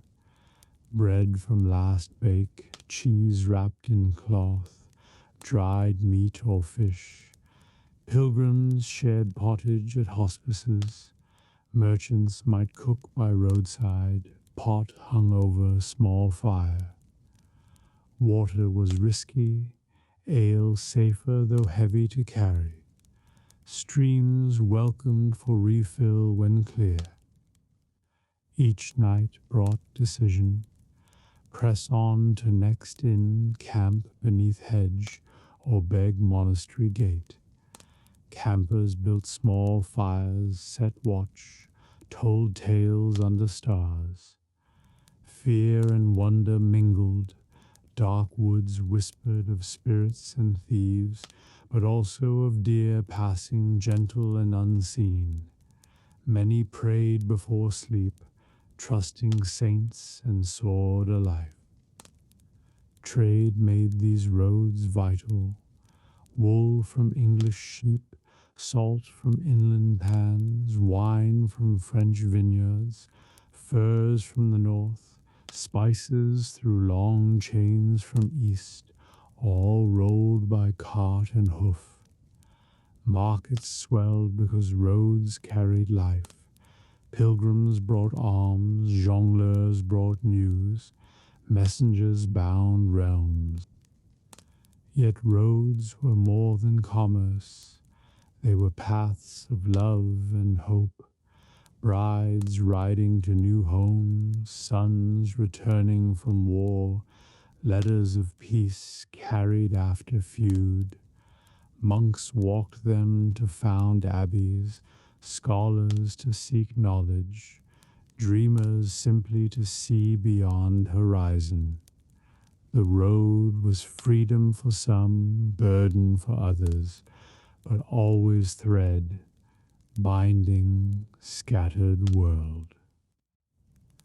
By evening, after long march, weary travelers saw lights of next village. Dogs barked, smith's hammer rang faint, tavern laughter drifted.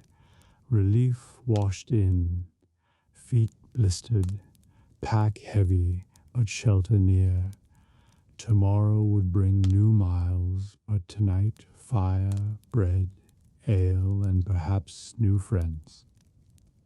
So when you picture medieval travel, think not only of knights, but of the open road itself, muddy and sunlit, lonely and lively, echoing with prayers, songs, and wagon wheels. It carried trade, news, and dreams across a world both harsh and full of quiet wonder. Where the trade road slips into low hills and scattered woods, travelers often make camp. There is no inn for miles, only a clearing known by those who wander, a flat circle of earth ringed by oaks, with a stone fire pit at its heart. The stones are blackened by countless nights of smoke and flame. Here, strangers become neighbors for a few quiet hours, sharing warmth, food, and stories before the road calls them on. At sunset, a single traveler arrives first. She is a wool merchant named Isolde, leading a patient gray mule. She has walked since dawn and is glad to stop. Her boots are dusted pale, her cloak damp with sweat, but her face holds calm determination. She unslings her pack, gathers fallen wood, and coaxes a small fire to life with practiced hands. Sparks rise, the clearing glows softly as the sky deepens to violet. Soon a second wanderer comes, a young man named Perrin, traveling home from the fair. He leads a thin dog and carries a lute on his back. He greets Isolde with a cautious smile and asks if he might share the fire. She nods. Strangers here know the silent rules. Bring wood, offer food if you can, harm no one. Perrin lays down his bundle, helps fetch more sticks, and sets a kettle of water to heat. While they work, another pair appears from the dusk, a carter and his wife driving a small wagon piled with sacks. They have no need of lodging, they carry their own shelter, but a warm fire draws them in. The wife unpacks bread and a wheel of cheese. The man tends his horse. Greetings are brief but kind. The clearing fills with the simple sounds of camp. Snapping twigs, quiet voices, the hiss of water about to boil. As the fire brightens, so does fellowship. Will stirs a pot of barley and beans, sharing a little salt pork from her stores.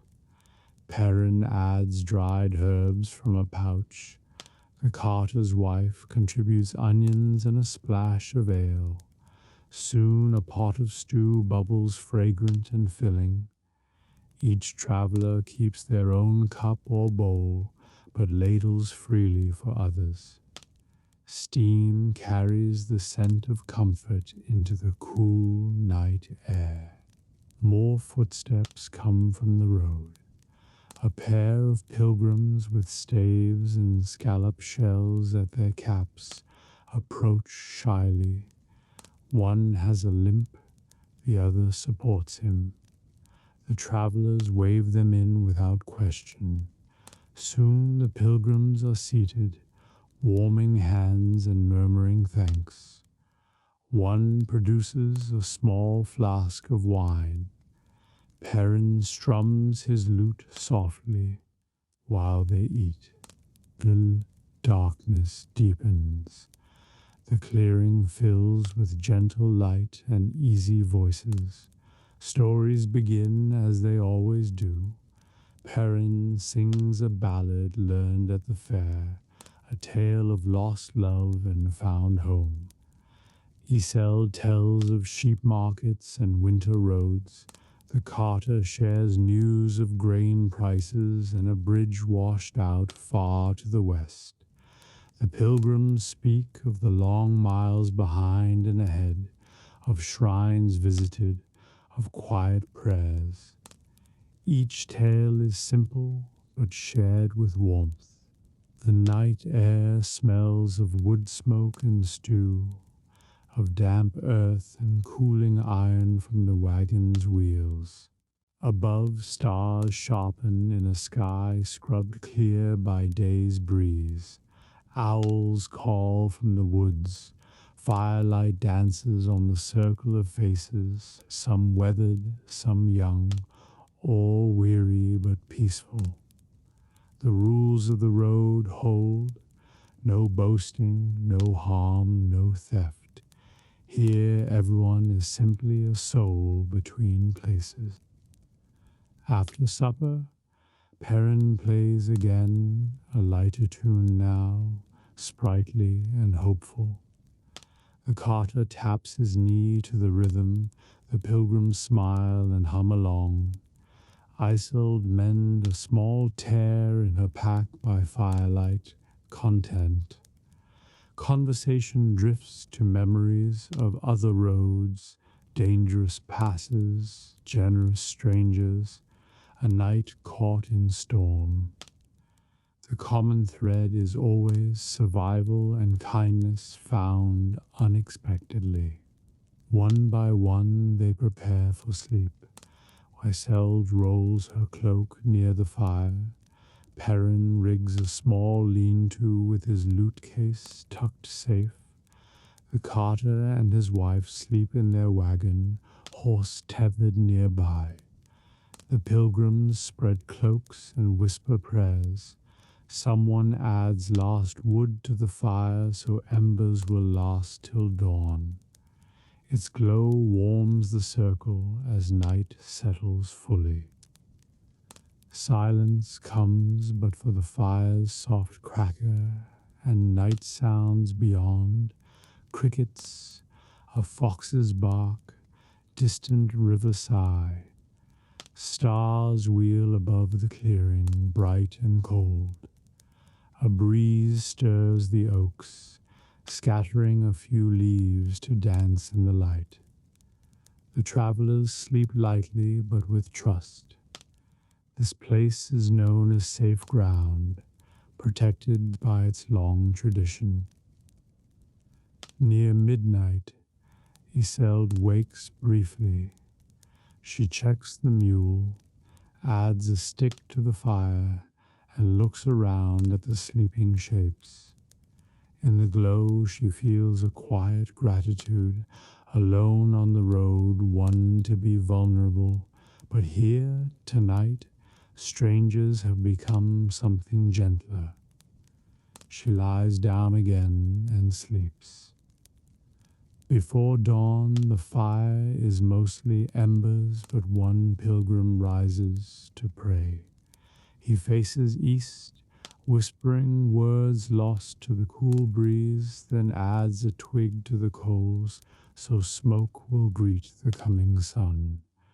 Soon Yisold stirs, then Perrin, then the carter and his wife.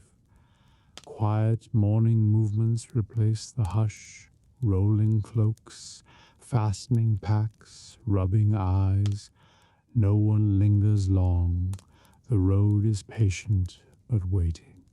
Breakfast is simple, and shared crusts of bread dipped in last night's broth, dried fruit passed hand to hand, a swallow of wine for warmth. Perrin plays a brief waking tune on the lute, light and hopeful.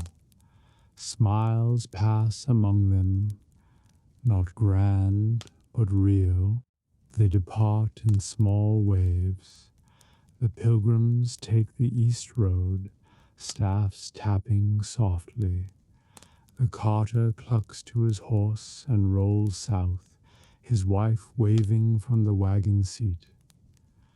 Perrin heads west with his dog trotting ahead, humming as he goes. Yisold stays a moment longer, scattering ashes, covering the fire pit stones, and checking the clearing for stray scraps, another wayfarer's kindness for those who will come next. When she finally leads her mule onward, the clearing is empty but not lonely. The scent of smoke lingers, and the earth is warm where the fire burned. Birds begin to sing as the first gold light spills through the oaks. By noon, new travelers may arrive, tired and hungry, and find the place ready. Stones set, space clear, a silent invitation to safety. The road rolls on, long and uncertain, but here it offers this small mercy, a circle of stones, a fire's memory, and the knowledge that strangers can be gentle for one night beneath the same stars. When the last light fades and doors are barred, a medieval night begins. Vast, quiet, and alive with small, unsettling noises. The day's rhythm ends with clatter of tools and low talk around hearth. Then a hush falls so deep you'd hear your own breath. Yet darkness is never truly silent. It holds a chorus of night sounds, some comforting, some strange, some filled with dread for those who listen from straw-filled beds. The most familiar voice of night is the dog. Almost every homestead keeps one. By day it guards herd and yard. By night it lifts head at each distant step. A sudden bark, then another, passes from farm to farm like message in code. Stranger on road, fox in chicken run, thief perhaps. Villagers wake, listen, then settle again if barking dies. Sometimes it grows frenzied, a sure sign of danger that sets hearts racing in dark. Owls haunt rafters and barns. Their soft wing beats are barely heard, but their call, long, tremulous hoot or eerie screech, cuts deep silence. Folk K an owl near house foretells sickness or death. Some cross themselves when they hear it. Yet owls also keep rats from granaries, so fear mixes with gratitude. Nightjars, bats, and other winged hunters flit unseen, their brief cries hinting at wildlife just beyond shutter. Wind is another presence. On still nights it whispers gently, stirring thatch and hedges, but when storms blow it howls down chimneys, rattles shutters, and seems full of voices. Children pull blankets close, imagining ghosts riding gusts. Adults know wind could strip roofs or fell trees. They listen for signs of danger. Some pray to Saint Medard or hang protective charms in rafters. Water speaks too. In river villages, one hears steady murmur or sudden splash, a fish jumping perhaps, or something stranger. Mills creak faintly where wheels turn through night. In coastal towns the tide sighs and booms, masts clink against each other. Travelers camping by stream hear frogs, crickets, and, far off, wolves drinking. Animals of field and forest move under moon.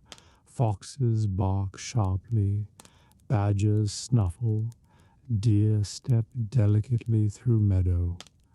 Wolves are rare in settled places, but still feared. Their howl sends shiver straight to bone. Bears linger in deep woods. Boar crash through thickets. Farmers know to keep pens stout and fires bright. Human sounds are rarer but more alarming. A lone footstep on road when all should sleep. Creak of cart, muffled voices plotting theft. Bandits sometimes roam. Peasants post watch or rely on dogs. Bells may toll if fire breaks out or enemy raids. Night watchmen in towns call hours and weather. 3 o'clock and a fair night. Their cry reassures yet reminds that danger lurks. Beyond natural dangers live fears of the unseen. Medieval people believe night thin between worlds. Ghosts of unburied or wronged may wander. Witches fly to Sabbath. Demons prowl for souls. Shutters close tight. Crosses hung over doors. Holy water sprinkled. Charmed sprigs of rue. Carved saints guard bed. Parents teach children not to whistle in dark, lest spirits answer. Tales abound. A traveler who ignored curfew met black dog with burning eyes. A woman gathering herbs at midnight vanished. Lights flickering in marsh may be will-o'-wisps luring to doom. Some say dead relatives visit sleepers kindly or warning. Fear keeps most inside after dark, save for urgent tasks or festival revelry. Yet night is it only dread? Many find it peaceful once safe indoors. The crackle of banked hearth, murmur of sleeping kin, slow breathing of animals nearby soothe. Stars through tiny window comfort travelers. Moonlight silvering field feels holy. Some rise between first and second sleep to pray, read, or speak softly. Monks chant vigils in distant abbey. Bells drift on wind, calming hearts. Festivals turn night from fear to joy. On Midsummer's Eve or Christmas Vigil, bonfires blaze, songs and dances drive darkness away. Lanterns swing in processions, church bells clash against spirits. Even wary elders smile as children play under sparks. Such nights remind all that community outshines fear. Practical defenses abound, doors barred with heavy timber, windows shuttered, dogs kept near threshold, weapons, staff, billhook, or sword at hand. In towns, watch patrols with lanterns and horns. Villages sometimes light beacons or gather men if trouble known. Safety is shared work. Fear is eased by preparation. Dreams carry their own weight. People believe night visions can warn or heal. Some pray to remember, others to forget. Bad dreams blamed on demons, overeating or spirits. Good ones from saints or angels. Charms under pillow, prayers before sleep, or placing knife beneath mattress protect dreamer. Night also invites intimacy. Couples whisper secrets, parents tell tales, siblings laugh under covers. Firelight softens hard days' edges, dark hides poverty and toil. Here bonds strengthen unseen, in noble houses. Retainers talk quietly in guardrooms. Lords and ladies speak of plans or worries beyond hall's ears. Darkness makes listeners equal. Season colors these hours. Winter nights are longest and coldest, full of wind and wolves, but also snug fires and shared blankets. Spring carries damp scents and frog song. Travelers risk boggy paths. Summer nights are short, warm, lively with insects and festivals. Autumn grows eerie with mists, harvest fires, and migrating birds crying overhead. Each has its own mood. So picture medieval darkness, not as empty void, but as living tapestry.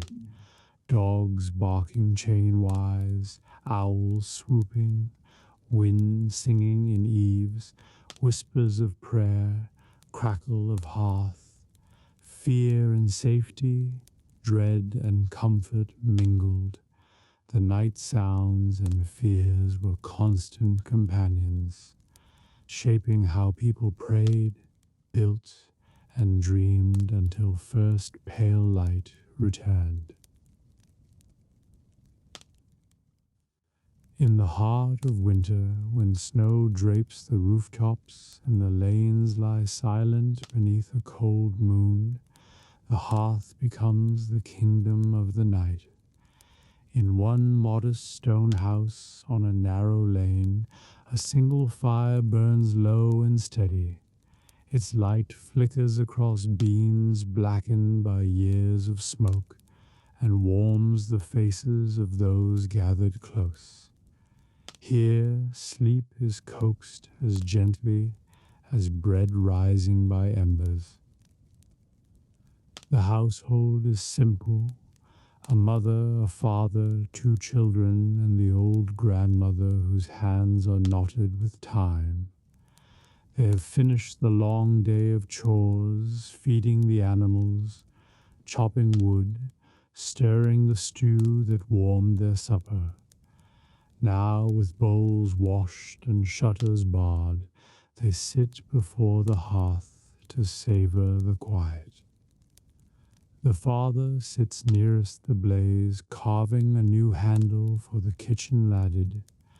Each slow stroke of his knife releases a curl of pale wood. His boots steam faintly, drying after his last trip to the woodshed.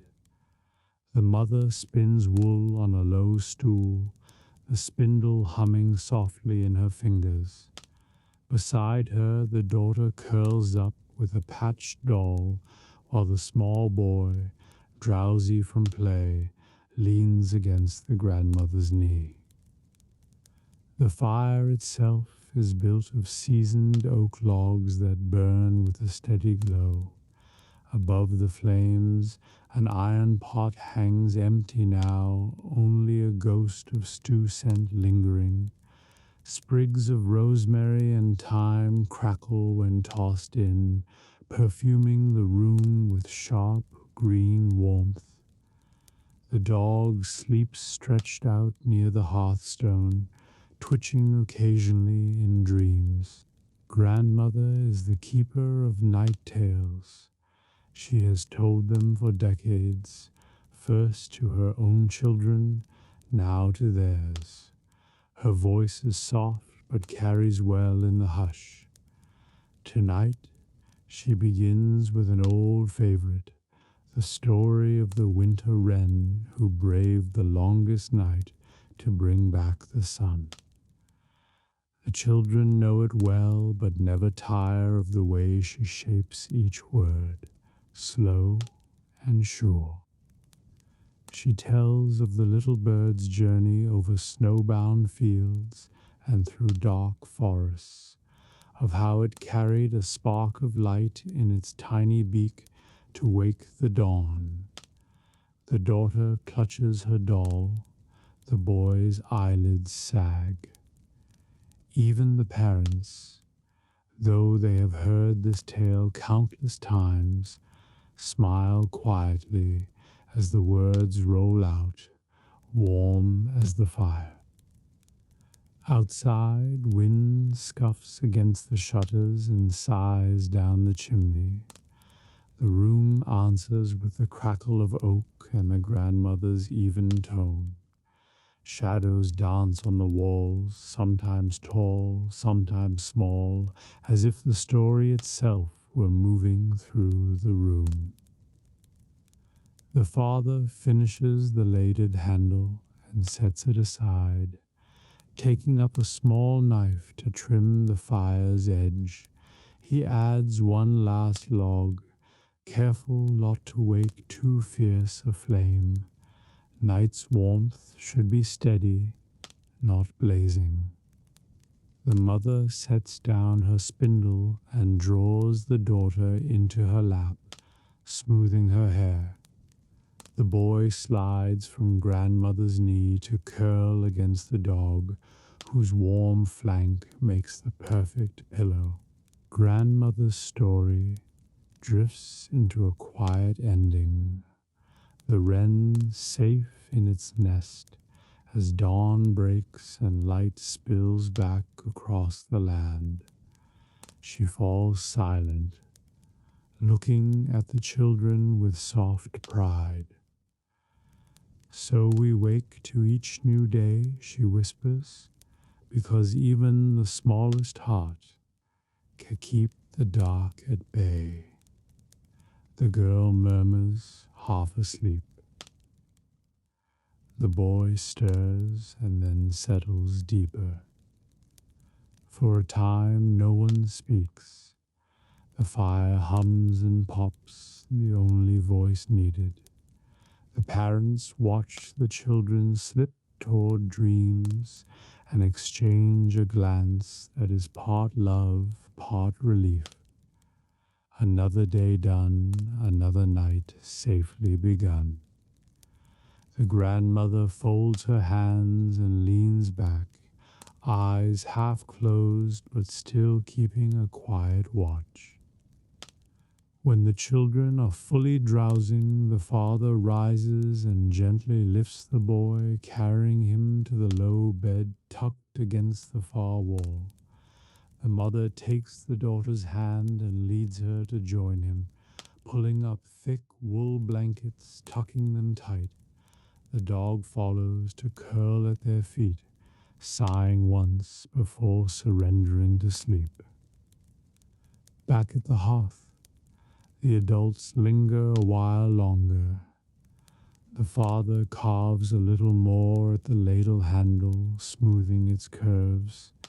The mother sips from a small cup of warm milk flavored with nutmeg.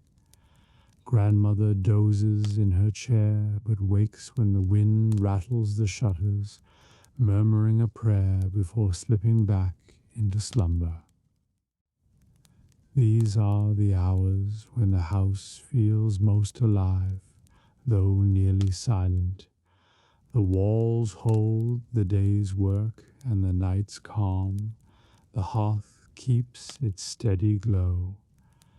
The parents talk softly of plans, a trip to market if the snow holds, mending to finish, seed to save for spring. Their words are slow and practical, but underneath is a deep contentment. When at last yawns claim them, the father banks the fire.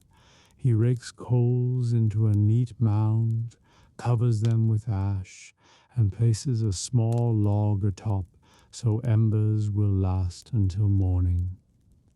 The light dims to a red glow that breathes in the dark.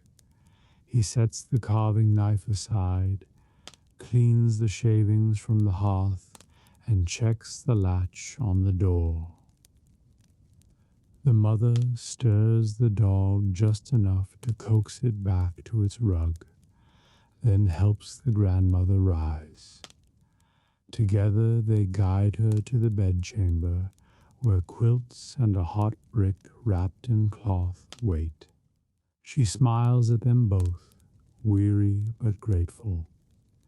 They kiss her cheek and whisper good night. The house is nearly dark now, lit only by the fire's heart and one beeswax candle on the table. The parents move quietly, snuffing lamps, folding wool wraps. They share a last glance around the room, tools put by, boots drying by the hearth, the day's peace intact. Then they take each other's hands and climb the small stair to the loft. Before sleeping, they pause at the window to look out. Snow falls lightly now, flakes catching the faint glow from the fire below. The town is still, roofs are white, chimneys smoking gently. Somewhere a bell tolls the late hour, and the sound seems softer wrapped in snow. They breathe the cold air that slips through a crack, then close the shutter and return to warmth. They slip into their bed, heavy quilts layered against the night. The candle is snuffed with a quick whisper of smoke. Darkness embraces them, but not emptily. The whole house hums with quiet safety, children sleeping, dog dreaming, grandmother breathing slow, embers glowing on the hearth. The day's labor is behind, tomorrow's waits, but cannot touch them now. Dreams come gentle here.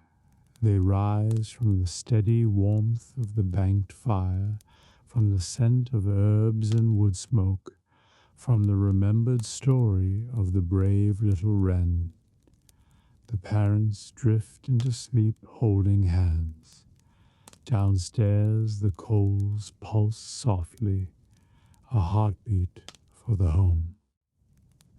Outside, the snow deepens, muffling every sound. The lane is empty, save for a wandering cat that leaves light prints before vanishing. Above, the sky clears enough for stars to glimmer cold and bright.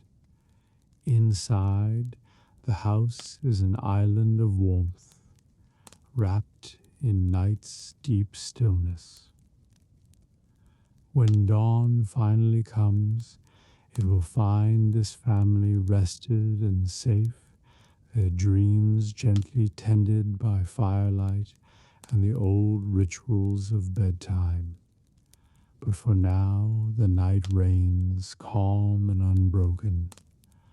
A single coal glows in the hearth like a small guardian star, and sleep enfolds all who dwell within.